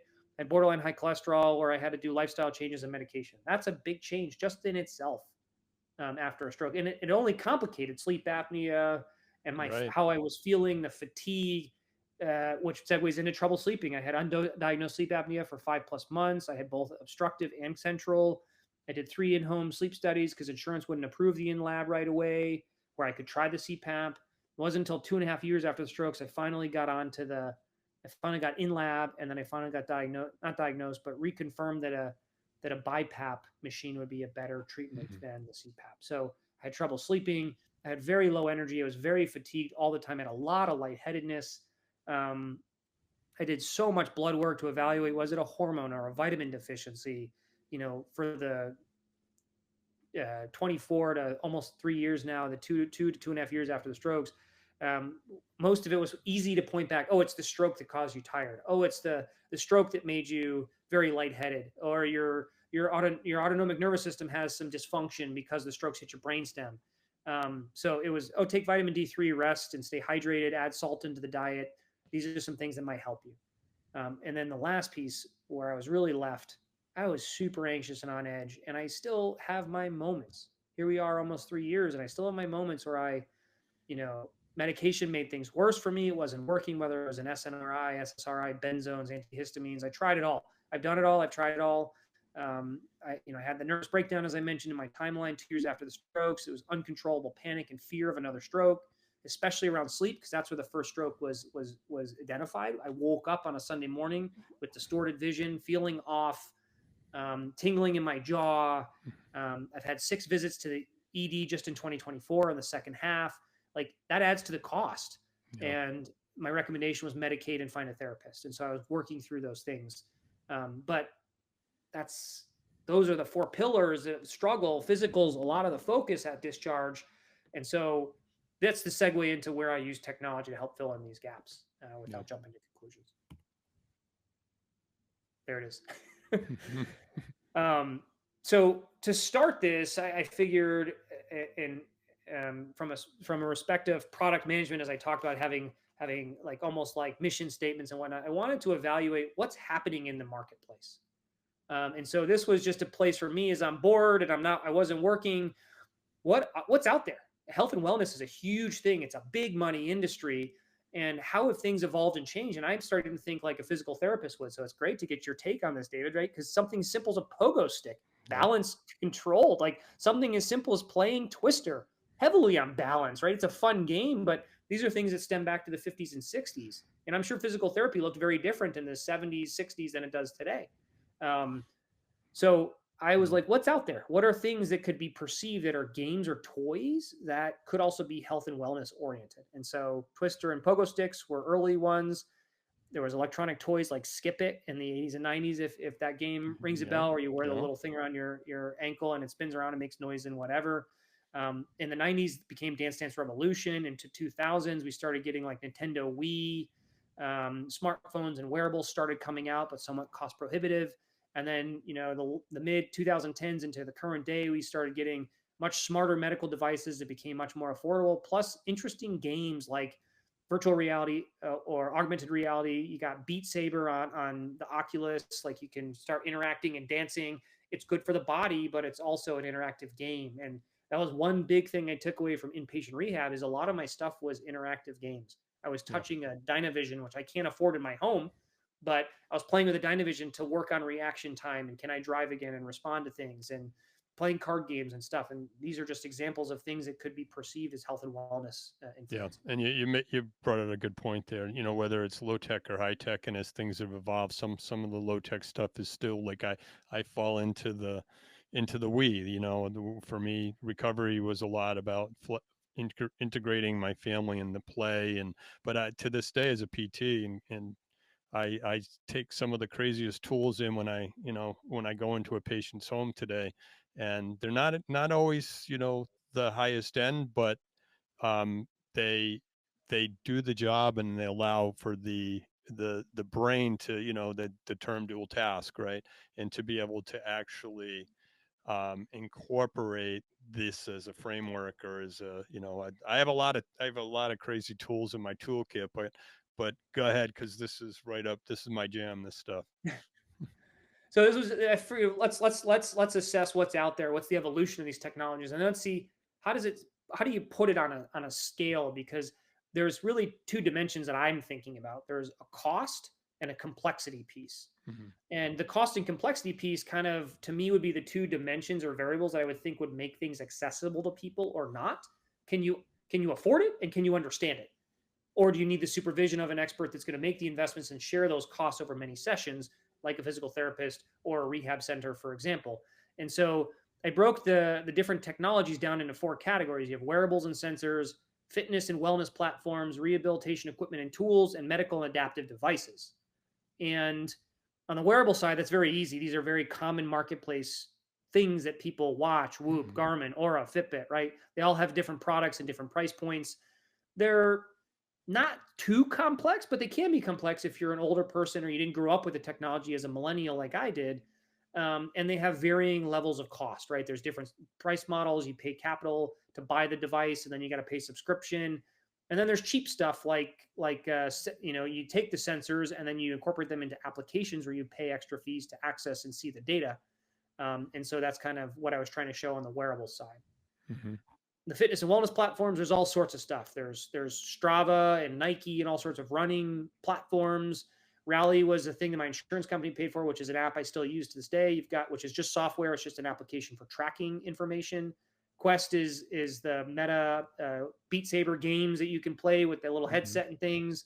Then you have like these tonal and mirror things you can put on your wall, and it measures all your dimensions of your body, and they're very expensive and maybe more complex. You got the Apple's new Vision Pro, like very expensive, multiple thousands of dollars headset you can wear and have your avatars and play in your virtual world.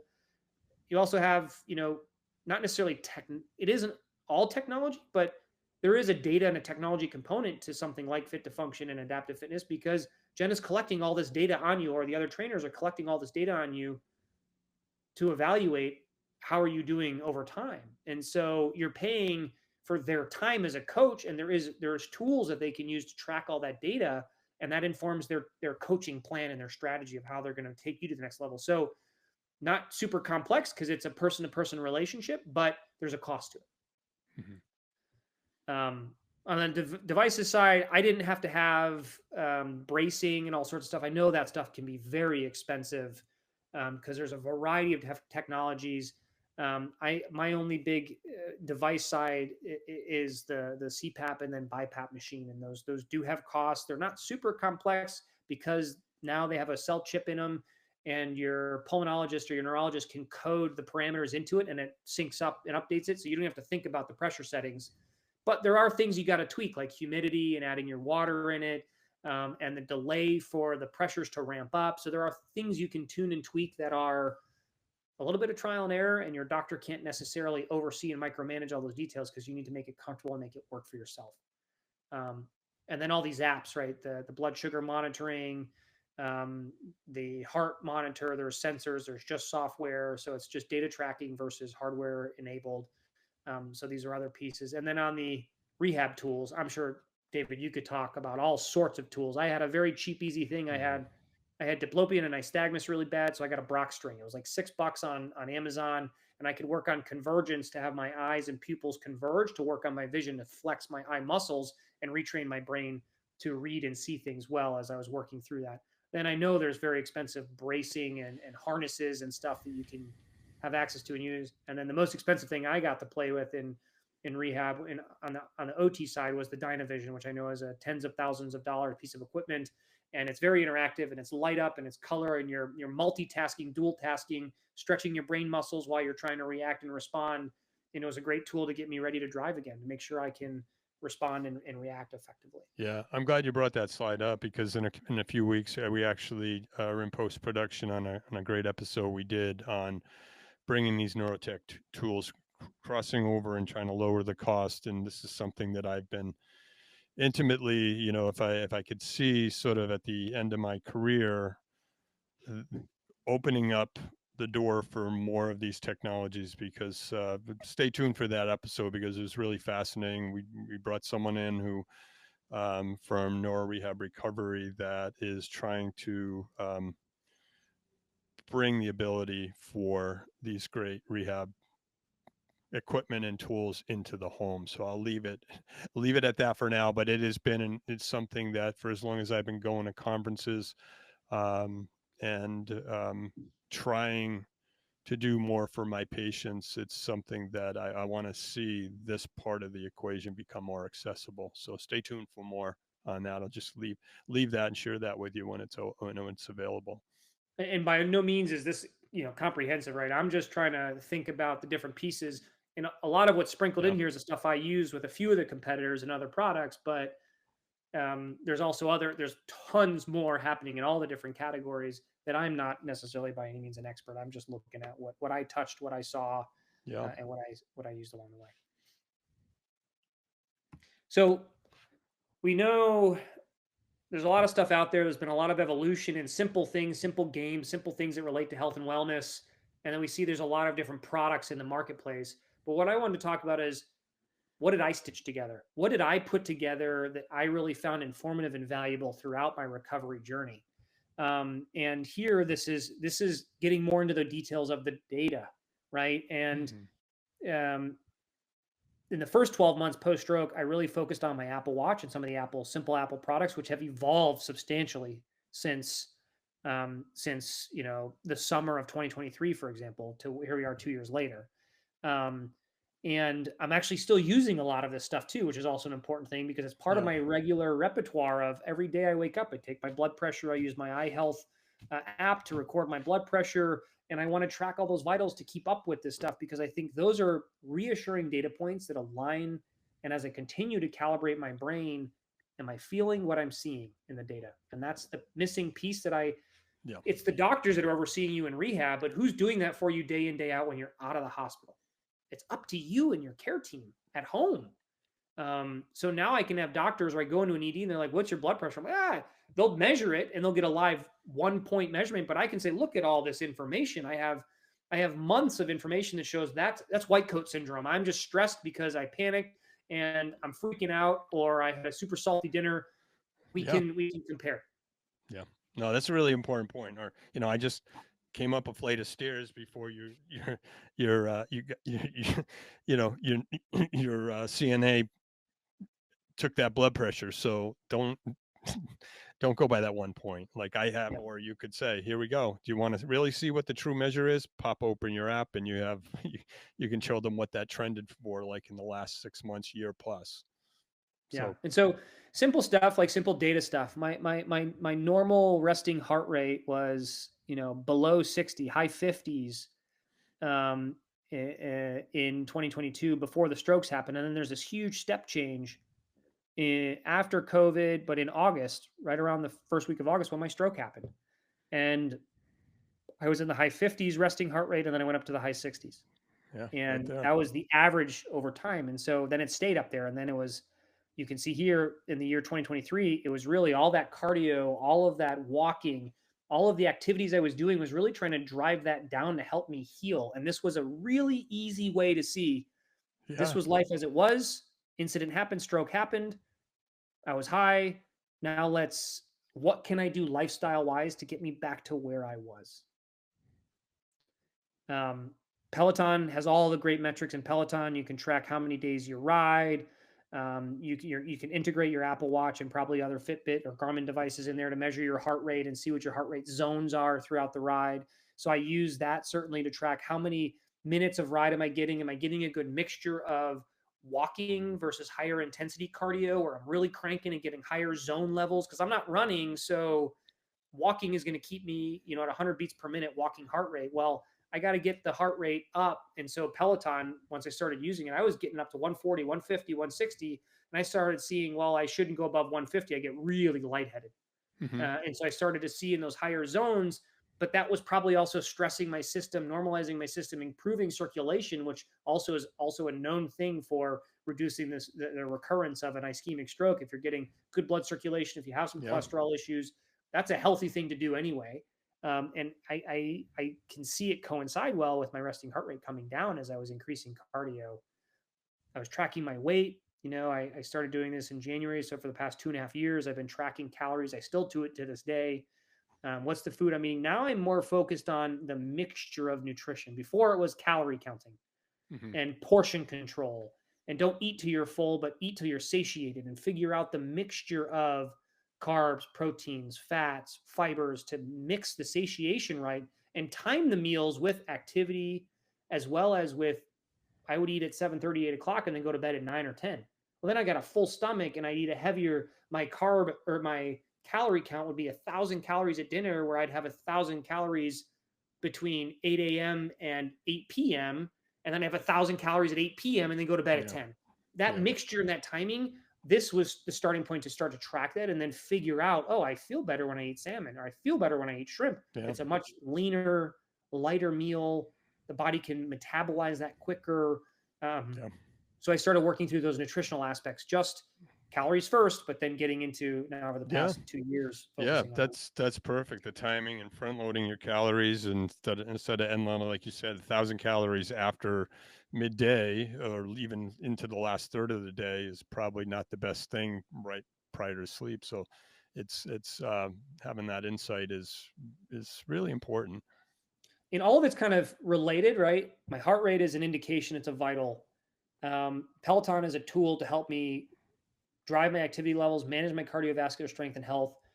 I got to manage my weight. All of this stuff relates to sleep. So Yeah. having an application where I could track and measure my sleep and quantify what's my oxygen, what's my sleep score, am I is my resting heart rate variability, or is my HRV giving me an indication of how healthy I am, or how much I'm recharging? Am I getting enough REM or deep sleep? I use this to all of these pieces to help me figure out where do I need to be. And it took me well over a year to use all these tools, and the blood pressure, pulse stuff, fit to function. This was all the first year. These are all the things I was using just in the first year Okay. to stitch this story together and re-baseline just 12 months post-stroke. And the journey clearly continues beyond this.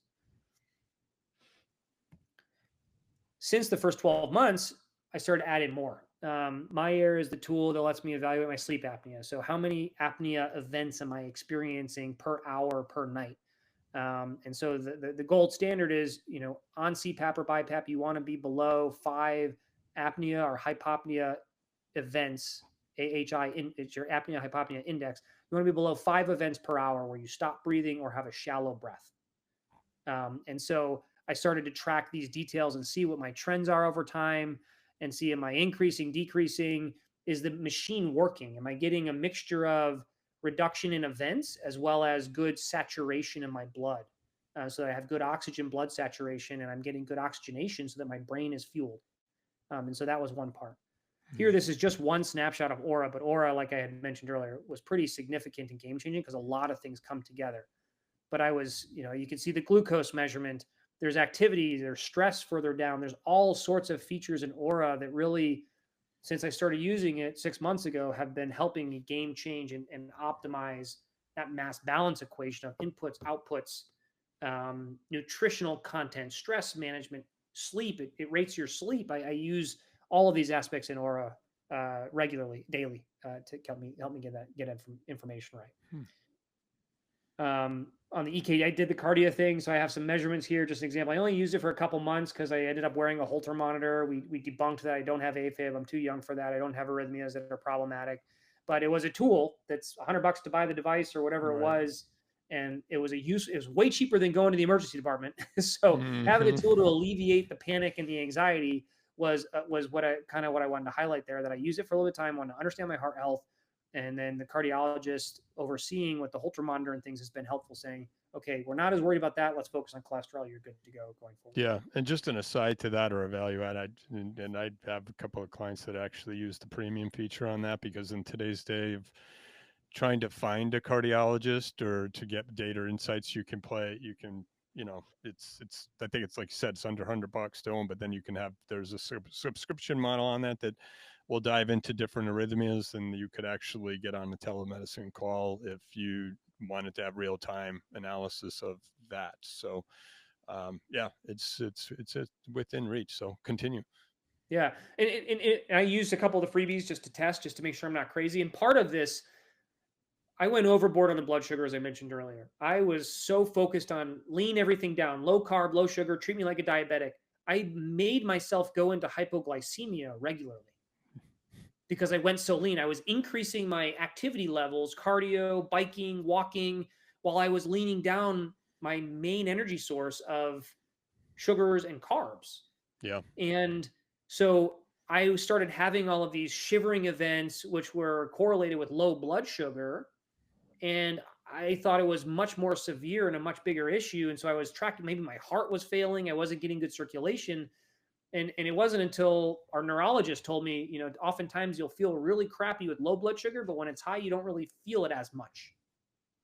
And since I never had any indicators that I was diabetic, I was forcing myself into a low zone that wasn't healthy. And so that was part of the thing, like the learning, like need to be careful about overdoing it. But that was why I had to add more sensors to reassure myself it's not the heart failing, and get more information to clarify that it's not. So blood sugar, to this point, I used it really, the continuous glucose monitor, and I integrated it with Aura from March through June, but it was 3 months exercise where I was using it regularly. I still have a couple sensors here just in case I have another trigger or upset, but I'm Hmm. not using it daily right now. I do a couple finger pricks occasionally if I'm feeling off or sick, if I have a stomach bug or something from the baby. But Yeah. otherwise, I use it as information to inform, am I getting the right dialed in balance of nutrition, stress management, sleep, blood sugar regulation, etc. And then I mentioned earlier that Apple Health has increased all sorts of other capabilities that, cardio fitness was looking at my VOX, I think it is, Yep. how well is my body, how efficient is my respiratory system, processing and managing oxygen to get real good oxygen circulation in my blood to my brain. And so, after the strokes, this was like, 35. And so now I've been pushing it, you know, almost 45 up to 50. So it's also another indicator, separate of the vitals piece and other things, that will give me the indication that I'm working on the right mixture of stress, hygiene, mental health, physical fitness, etc., Yeah. nutrition. So a couple examples of by the numbers, because I like to put things by the numbers. We looked at the cost of the strokes and things. Here, let's look at some of the numbers: walking, cardio, and weight, because the physical metrics are the easiest to quantify, and they're typically some of the things that were the most readily available. Even though in rehab we didn't quantify how much I walked and how much I rode something and how heavy I weighed, you still had to record it all on your board when you're inpatient. But when you're outpatient, forget it. It's up to you Yeah. to do it. And so technologies make it easy to do that. So, I was doing 8,000 steps a day before the strokes, 8,200 steps, year over year, 2020, 2021. During the stroke, I was down to 7,100 because I had a stroke in August. So maybe earlier in the year I was higher, but then it just tanked to nothing when the stroke happened because I couldn't even move. And then ever since the strokes, I've been measuring my performance and trying to push myself. Let's increase the walking to make sure I'm physically fit and I'm active, and not necessarily physically fit. I'm active and I'm moving and I'm getting circulation. And so I've been really heavily focused on making sure. And this year alone, I've been, you know, next level, because I think the blood sugar and all these other pieces are really helping me take it to a higher level. Um, Mixed with walking was cardio. So 2023, I rode 2,000 minutes on the Peloton. 2024, because I had this nervous breakdown. I lost a lot of momentum in the second half of the year from these hospital scares and things. So I wasn't able to get even close to where I was in 23, which is the roller coaster effect, as I've been talking to. Yeah. But then this year, as I've been recovering, I'm already way ahead of schedule, from where I was in 2023. So I'm it's not that I always need to increase, but I just want to correlate this and compare this to how am I doing, at least stabilize things, right? Because Yeah. it's not a matter of always improving and doing one step more or 1 minute more. It's more so, can you, like, your weight, you don't want it always going down or always going up. You want it to be flat. Right.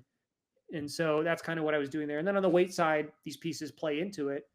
I was 185 to 195 pounds, 2020 to 2022, 8,000 steps a day. Pandemic hit, I was super active. I skied over 25 days, hiked over 100 miles in 2021 alone. And then when the strokes happened, I gained a ton of weight. I lost my activity levels, and then now I'm down to 172 pounds, and it's been stable. And that's been, I need to balance the inputs, the food, and make sure that the mixture of my nutritional food and content is right to balance with my outputs, especially if I'm increasing cardio and activity levels. I want to make sure it's balanced. What was your weight, as an aside? I often ask patients, like what was that weight coming out of college and when you were involved in the most sports? Where do you think you were? Are you somewhere back around there? Probably. So when I played hockey, when I played juniors, it was high protein, bulk up, So I was Yeah. probably like 180. I was like, I Okay. wish I had a few extra rolls of weight because you're just so cardio active, right? Like you're skating sprints Yeah. and whatnot. So when I was 17 and 18 playing juniors, I was probably 170, 180, but I was much more muscle than I am now. And then when I went to college, that changed because I didn't end up playing hockey in college. And so I was probably still around the 180, 170 to 180. So I'm probably right at that point now, to be Yeah. honest. Yeah. Um, and this is just a more detailed view of like how my step count has changed before, during, and after the stroke. So now you can see month over month each year. So before 2021, 8,200 on average throughout the year, and relatively consistent. And then in 2022, when I had that 7,100 average, I was pretty consistent. 10,000, the scales are a little bit different. This is 10,000 here. This is 10,000 here. So still pretty consistent. A really good month would be 10,000 steps on average per day. And I went down to like 2,000, right? When the strokes Hmm. happened in August. So, and then it was recover. And you can see when I got to Dallas in November, by November, I was up to 10,000 steps a day. It wasn't working. It was all about activity. And I was tracking that and doing that. And then walking to work every day. And I had that stroke scare in April. So I can actually see time phase dependencies here. And I can correlate stuff with in real time. I'm operating my body like a machine as an engineer. I'm trying to design systems and operate systems, but you don't have to be that. But Yeah. this information can inform you and your next decisions you make in a really powerful way. So this was And just one example with just the step counts and seeing even going into 2025 now. yeah, just Multiple months are on average more than 10,000 steps a day. yeah, just to add to that point, going back to what we started in on this conversation, is you don't have to be an engineer, and you didn't do any high tech programming or anything to pull out this data. This is in your No, pocket now. Like this is, and you showed me some of the deeper dives that I often say now to when I'm looking at the data and occasionally cleaning up my phone, I'm saying, you know, I had, 3, 4, 5 gigabytes of data now from the older years but I said, I'm not losing that eye health data. It is very vital for that longitudinal surveillance that I think, we're both kind of inspired and motivated by just knowing we have that ability to enact on if these numbers, like you said, go up or down, or we need to go back to finding what we need to do best to achieve balance. yeah, and so it's right. You're right. It's at our fingertips, Yep. and interestingly enough, the data goes way back before I had my Apple Watch because there's an accelerometer in the phone that can Yep. track things, and it can use your phone if you're an iPhone user to give you some of that information that goes beyond when I had an Apple Watch. So it's like maybe the accuracy is different, but certainly again, it's all relative to me because I can correlate stroke. I can correlate. I had a Yeah. hospitalization. I had a stroke scare. I was anxious. I was overdoing it. I can correlate. Oh, 2024, November, December was real rough. I had some hospital scares and things. So I can see and say what those were just by, like I was saying at the very beginning, in ethnography, studying myself and experimenting with things. These are quantifiable observations, but I'm actually correlating the observations and the changes over time with myself. And what doctor specializes in this? I've had to become learning this, Yeah. taking tidbits of knowledge from my physios, from my occupational therapist, from my neurologist, my PCP, from other doctors, my cardiologist, to pull all these pieces together just to figure out how do I synchronize how I feel with what the metrics are telling me, because I want to see is where the correlation lives. Yeah. And I think it's an important point because then one of the reasons we're doing this to kind of gain more exposure to the potential for this, because this has been used in other conditions for many many years, and in fact during the pandemic it accelerated, and they were even taking wearable data and anticipating the trajectory of COVID and recovery, and even prior to someone's normal activity level dipping off before they actually came down to be positive. So like we know, like, and and you've experienced, and you could probably go back to the dates and pick out the weeks that you had that, and you would see, you had mentioned at least 2 or 3 times COVID positive, like Right here. yeah, like you can see those dips.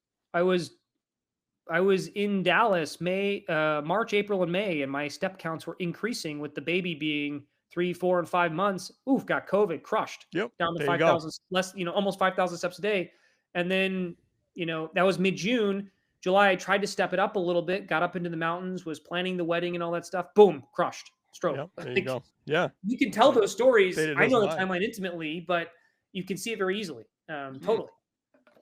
And like you said, who's doing that now? Who's looking at it? But if you were to point that out and say, put that on the timestamp with the description of, you could say, well, that's pretty interesting. And then you're coming back and you're building back up.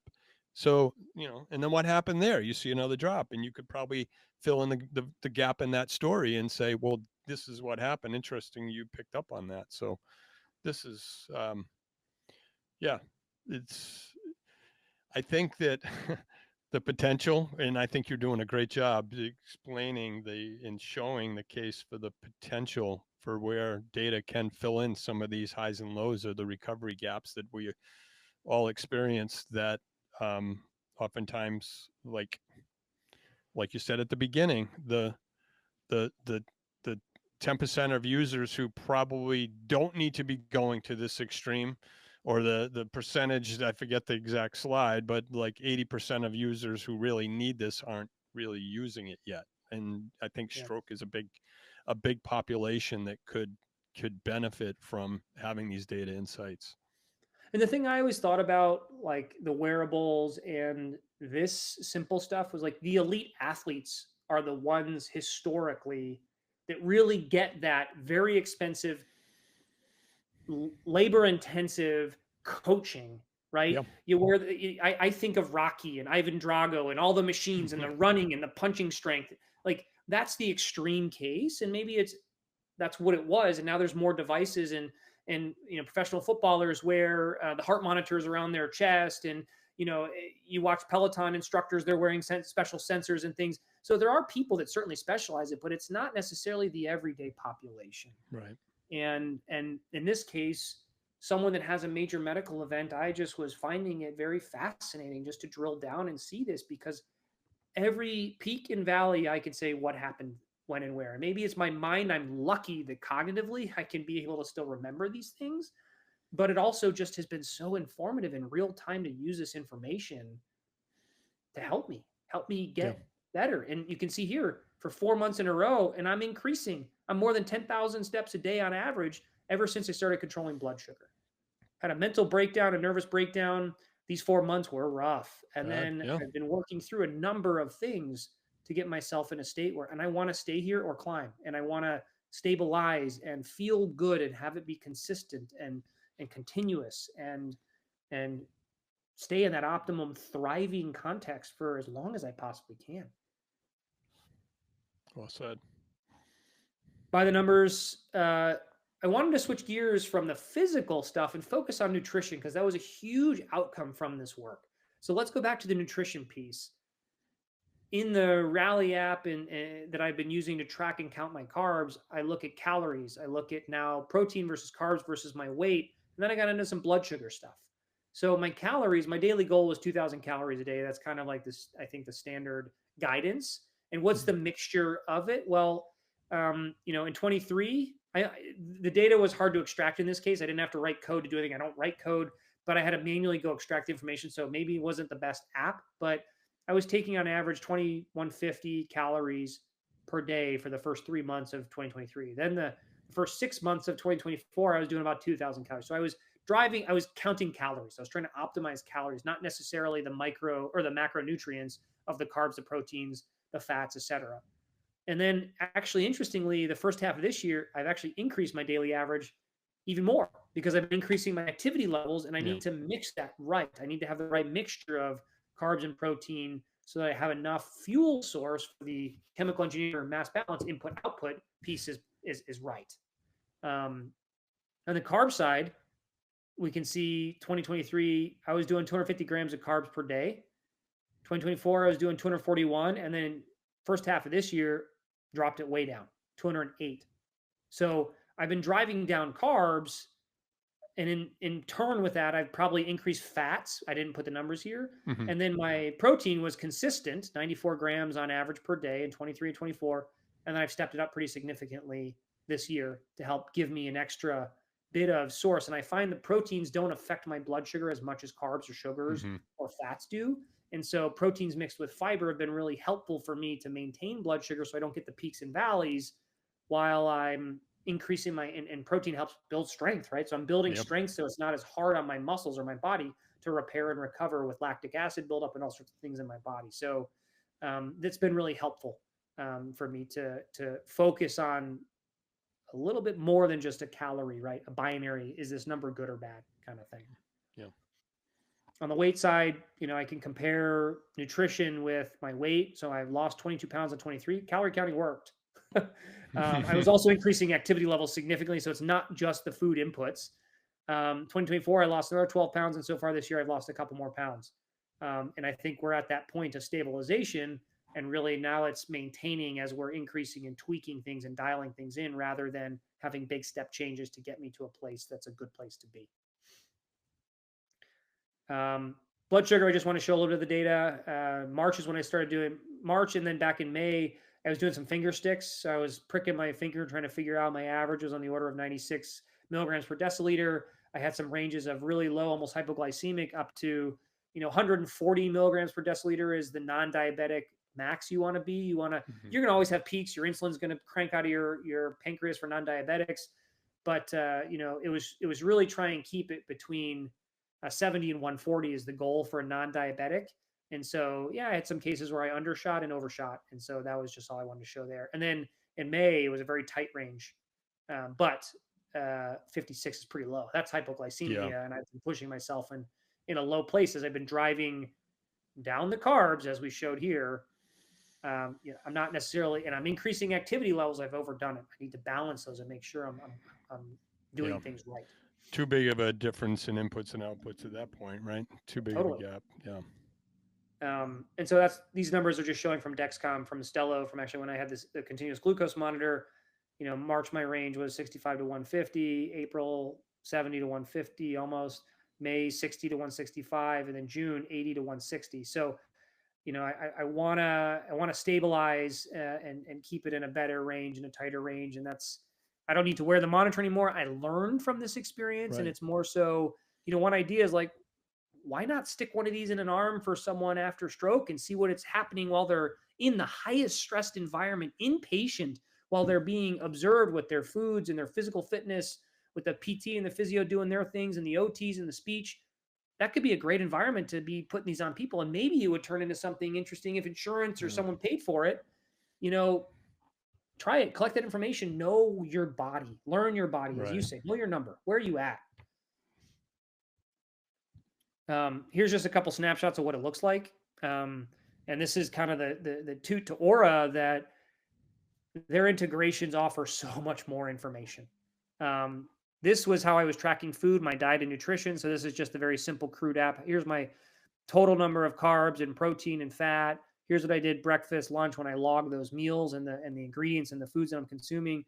This has to mix with the Clarity continuous glucose monitor reports, which is Stello's way to report the data and see how it fluctuates and varies over time. Because Stello is just within the past 24 hours, what does the number look like on a chart?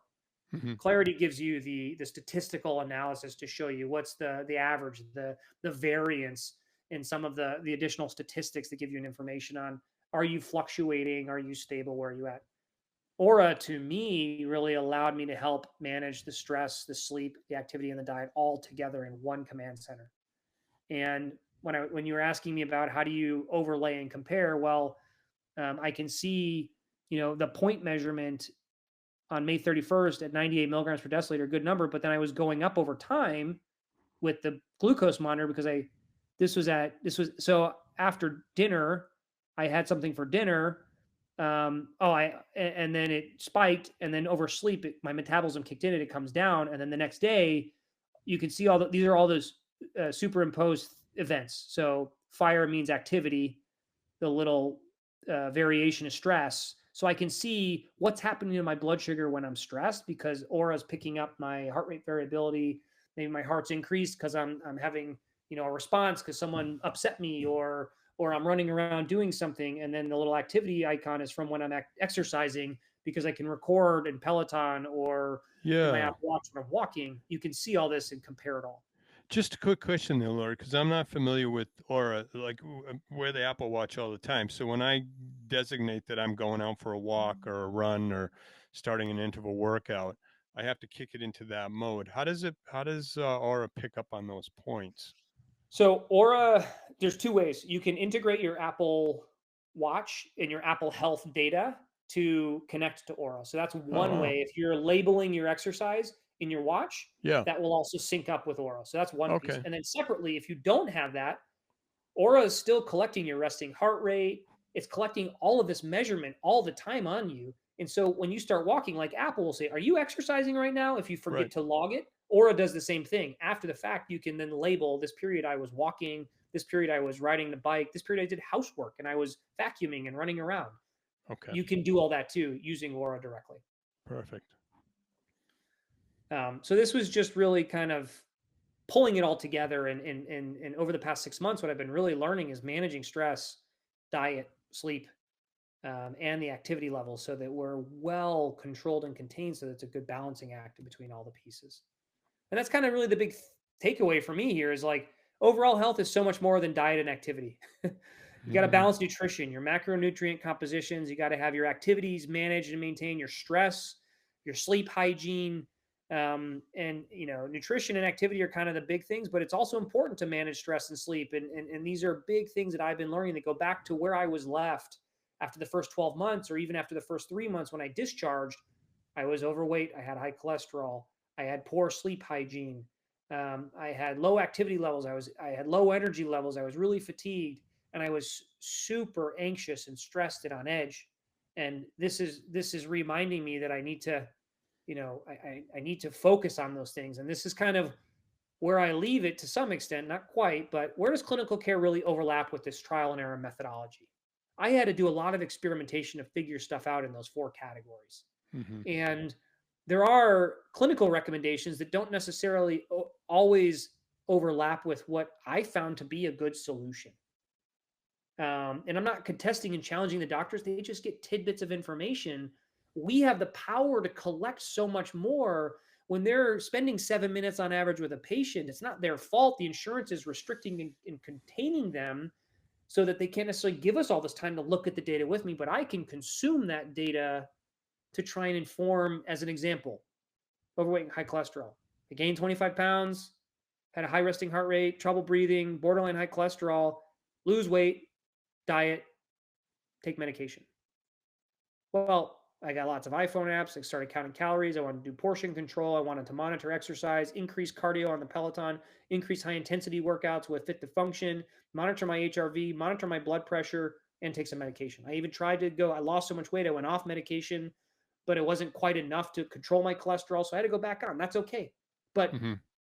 the clinical recommendation is not, they're in line with my solution, but the solution is so much more detailed. There's so many more things I needed to do that unfortunately the doctor can't give you that ins and outs and all those details, because I got to find what works for me. Right. And that goes with all four of these categories, right? In some cases, I was on edge post stroke. I was paranoid about stroke recurrence. Everything was really hard. I couldn't see straight. I was dizzy and lightheaded. I lost my independence. I had my nervous breakdown 2 years post stroke. I had uncontrollable panic attacks and fear of another one. Take medication, find a therapist. I don't disagree with that by any means. I tried SNRIs, I tried SSRIs. Medication doesn't always work for everyone. Therapy helped, CBT. Yeah. right? But I needed to have a mixture of talk therapies, cognitive behavioral therapy, CBT. I did CBT for insomnia in home. I've done some EMDR, some of the laser treatments for some of the trauma, with the specialist for that perspective. But I also then had to balance it with exercise, diet, nutrition.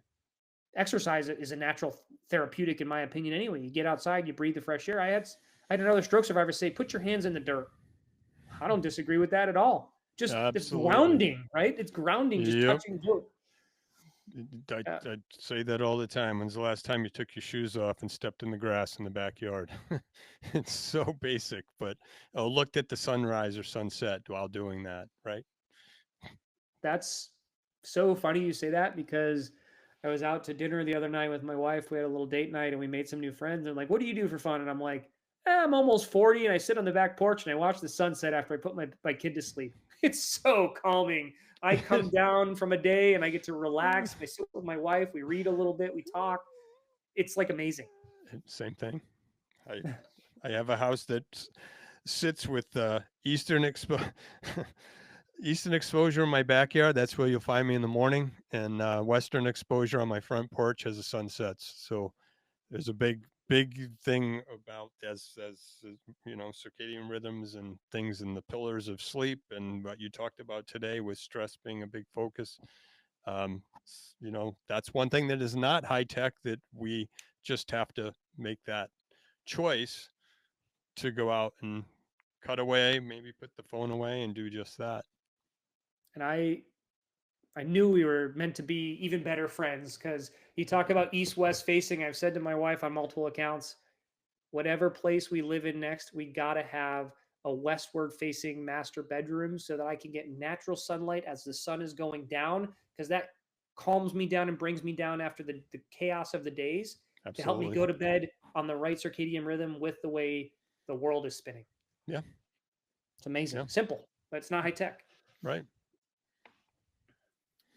Um, and I think, just pulling it all together, just to close this out, this is a long conversation here, but really, what did I learn? And this kind of comes to some of the points that you brought up in your book. Is really, it's very simple.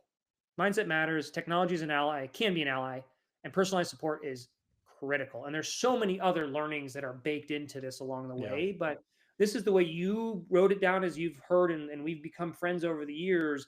But this is important to bring it all together, because I think a lot of what you guys do with the podcast, a lot of people you've spoken to, a lot of stroke survivors, a lot of academics, a lot of researchers, a lot of technology developers, these are all some of the pillars, and many of the motivating pillars that they're working under. And they're simple, but they're true. You got to have a positive mindset and work through it the best you can. It can do attitude. I had a terrible attitude in rehab. I was a miserable person to be around everybody, but deep down inside, I wanted to make change and I wanted to do certain things, even though I had a puss on my face and I was mean or crotchety, or not the best mood, because it's tough. It's hard. It's going to be the hardest thing, one of the hardest things you may experience in your life. But it does help when people can be positive and uplifting. And then technology, as we've kind of belabored those points here, it's not always an ally. It's all about balancing. I clearly went overboard with the blood sugar and the mismatch in the carbs. But again, using those numbers and responding and reacting and trial and error, there's a lot of valuable information that can come from it, as long as you're not taking every measurement verbatim. There was points where the CGM, I had a CT scan and it was near the machine and the magnetic frequency messed up the sensor. I'm like, these numbers don't seem right. Wow. This is not normal with what I've seen before. It's not that my diet is that far off. Something's off. So we had to take that one out, throw it out, put a new one in, different Yeah. numbers. Wow. So it's an ally, but you also have to, you know, not be skeptical, but work through understanding and tracking that data to inform you, not necessarily taking every measurement as the gold standard. Yeah, and the point is, you have the choice. You have the choice to dive as deep as you want, or just get that trend, those surface trending reports, or when something like that doesn't make sense, you have data to go back to say, no, what changed here? Oh, I had that imaging, and okay, that's probably the culprit. Yeah. Yeah. And this poor piece, you can never, the paranoia of stroke recurrence and having a team. They say it takes a village to raise a child, it takes a village to recover from a stroke, it takes a village to live life. Yeah. Yeah. The socialization piece is so important in life, and having professionals that you can count on. Like, part of my physical fitness training with Jenna at Fit to Function was therapeutic, just talking to someone about my struggles and what I'm going through, so that it's not all put on my wife or my best friend or Yeah. whoever it is. And so it's just having a variety of people that you can work through things with is monumental and so critical. And in this case, now with all this data on all these things, it's like that brings me back to the point: who specializes in this, right? And it's really hard, because we have to take it upon ourselves, and there's a lot of data, a lot of information. It can be hard to piece it all together. There's no, like, a doula for a new mom. There's no, like,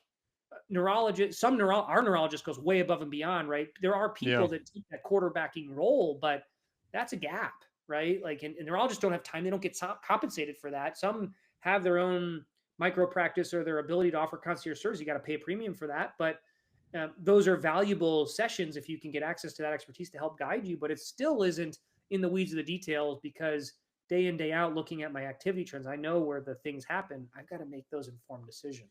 Yeah, and I think that's a point that, will be worth revisiting when we get this out there, is that just because no one's doing it right now, um, and you've highlighted all the tech players that could probably be integrating, and from what, not having an Aura ring, and knowing now from you sharing that, I'm probably going to invest in one. But also, I think as AI comes in, and maybe maybe no one's demonstrated a need to them to maybe get input from survivors like you and I, that can maybe build in some workflows that could be part of discharge planning. You pointed out that, why wouldn't we have a CGM on someone when they're trying to figure out those first few weeks prior to discharge, and then when they get home,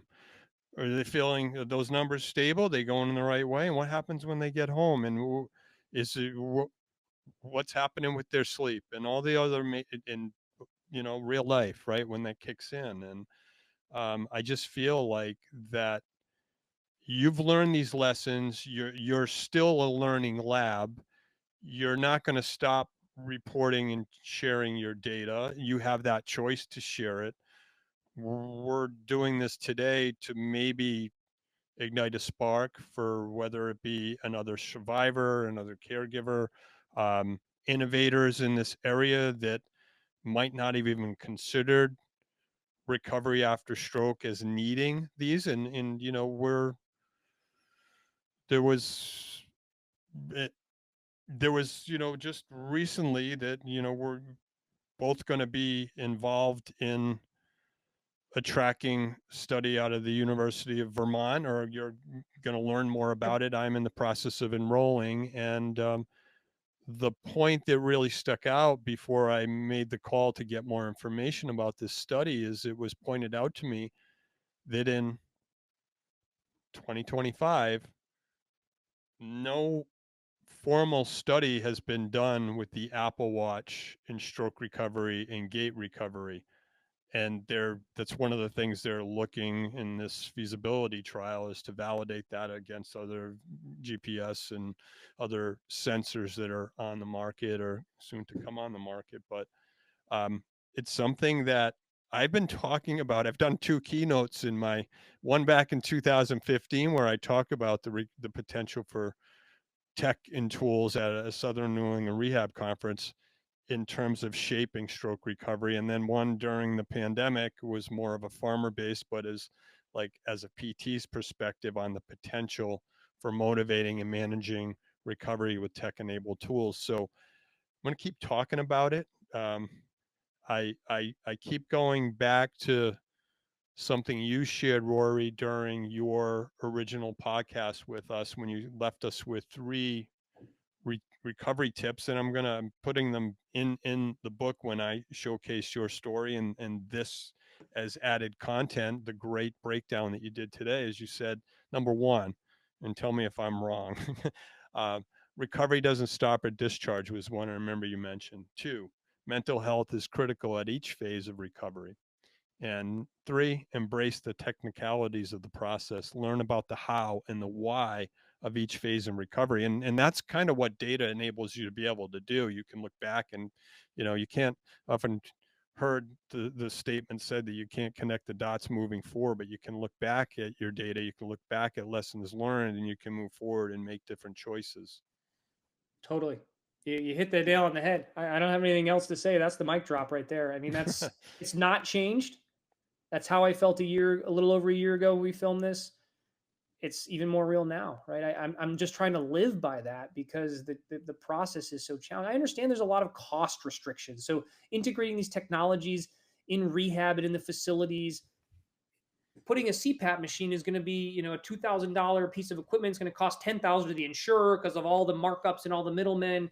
Maybe that's cost prohibitive, but there are simple things like a CGM is $100 that I can just go buy per month. If Absolutely. I'm in rehab for a month, it's $100 just to try it. I mean, and then you take it home with you. It's a tool, and a lot of it, unfortunately, is go watch these YouTube videos when you discharge. It's not the fault of the clinicians; they want to do so much more, but it's just we're constrained and strapped by Yeah. what we're able to do, and yeah, it's a call for action. Like it's a call of more research and things that should and could be happening to help enable better outcomes, and what are Yeah. the right things and the right mixes of things that can really improve. No, said perfectly. And again, I still to this day believe, based on where things are happening in healthcare, and it's not providers. We have a great provider. We have a great neurologist. I know he would want, and his care team, if reimbursement was different, would want to spend more time talking about these things. But the reality is, the future and the shortages and everything, and again, depending on your zip code, where your stroke occurs and where you choose to live after, or have to live after, your output and your trajectory and recovery can be completely different. But one of the things that I really feel is what we talked about today. These technologies are here.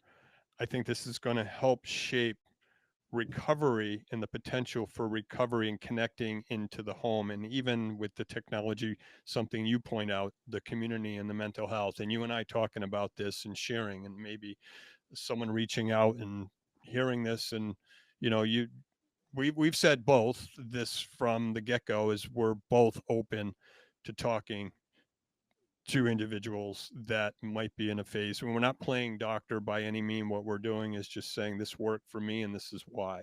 And that's kind Yeah. of the point of today, is just to, you know, put a spotlight on what you saw as successful, your lessons learned, and continue to build off of this discussion today. And I like to always imagine the future state. I love your magic wand question because that's such a good way to close things out. Hey Aura, here's a call for action. Cardia allows you to order a session with the cardiologist to review the data. Can we integrate a feature that allows stroke survivors or even clinicians to be available to review certain types of data that Aura has entered in the cockpit, in the command center, where you can see it? Hey, review this data, have a look, or have a phone conversation or a teleconsult. It doesn't have to be a clinician. It could be someone that's not a clinician. It doesn't have to be a license on the line. I have friends call me and ask me, I have spasticity, I have struggles. Which I'm like, I have no idea, but I know people that might be able to help. Yeah. So No, there's an that's, you easy know way. what? Cardia has a model for cardiologists. Maybe if Aura is so forward leaning and integrating new capabilities, there's an there's an idea, right? And these kinds of conversations Yeah. just stir up all sorts of ideas. I get excited about it. No, absolutely. I'm just going to put it out in the universe, and, but have some friends that are, that are working within that establishment. So, this, when we put this out there, and, maybe this is a case number one that can sort of um, help to demonstrate a need, because we do have a lot of gaps to fill, and especially in the post-acute phase of stroke recovery. So And I it's want not to just thank stroke, you. right? It's Yeah, not just no, you're stroke, right? right. Like, right, there's You're 100 to 150,000 people under 50 having a stroke every year. There's a million in the U.S. of all ages, but there's TBIs, there's cancers, there's all sorts of other things that are challenging for people where access to information and expertise and connecting those dots can be invaluable. So yeah, the scope spans.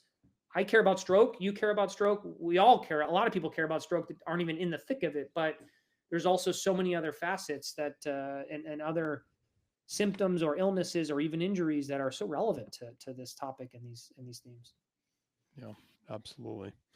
Well, I want to thank you, Rory, and let's keep the conversation going. Let's we're, as we continue to track and monitor and get involved where we can, we'll put this out there to the PSI consortium too. I think maybe some of the clinicians would be interested in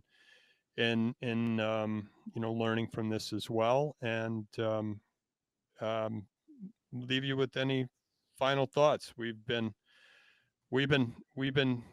diving deep into this topic, and I really appreciate you sharing your data because that is something that we're learning every day, and we're as the technology improves.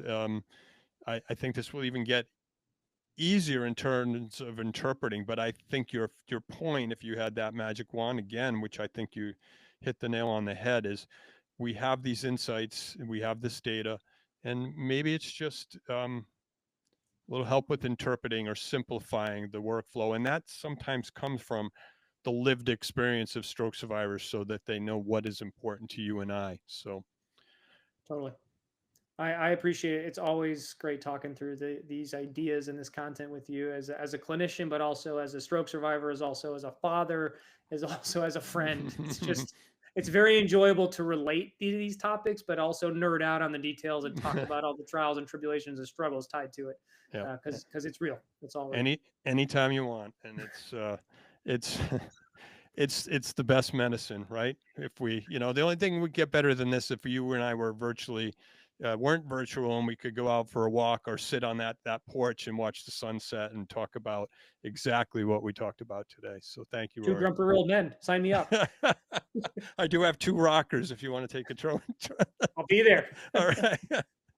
All right. Thank you, Rory. You got it.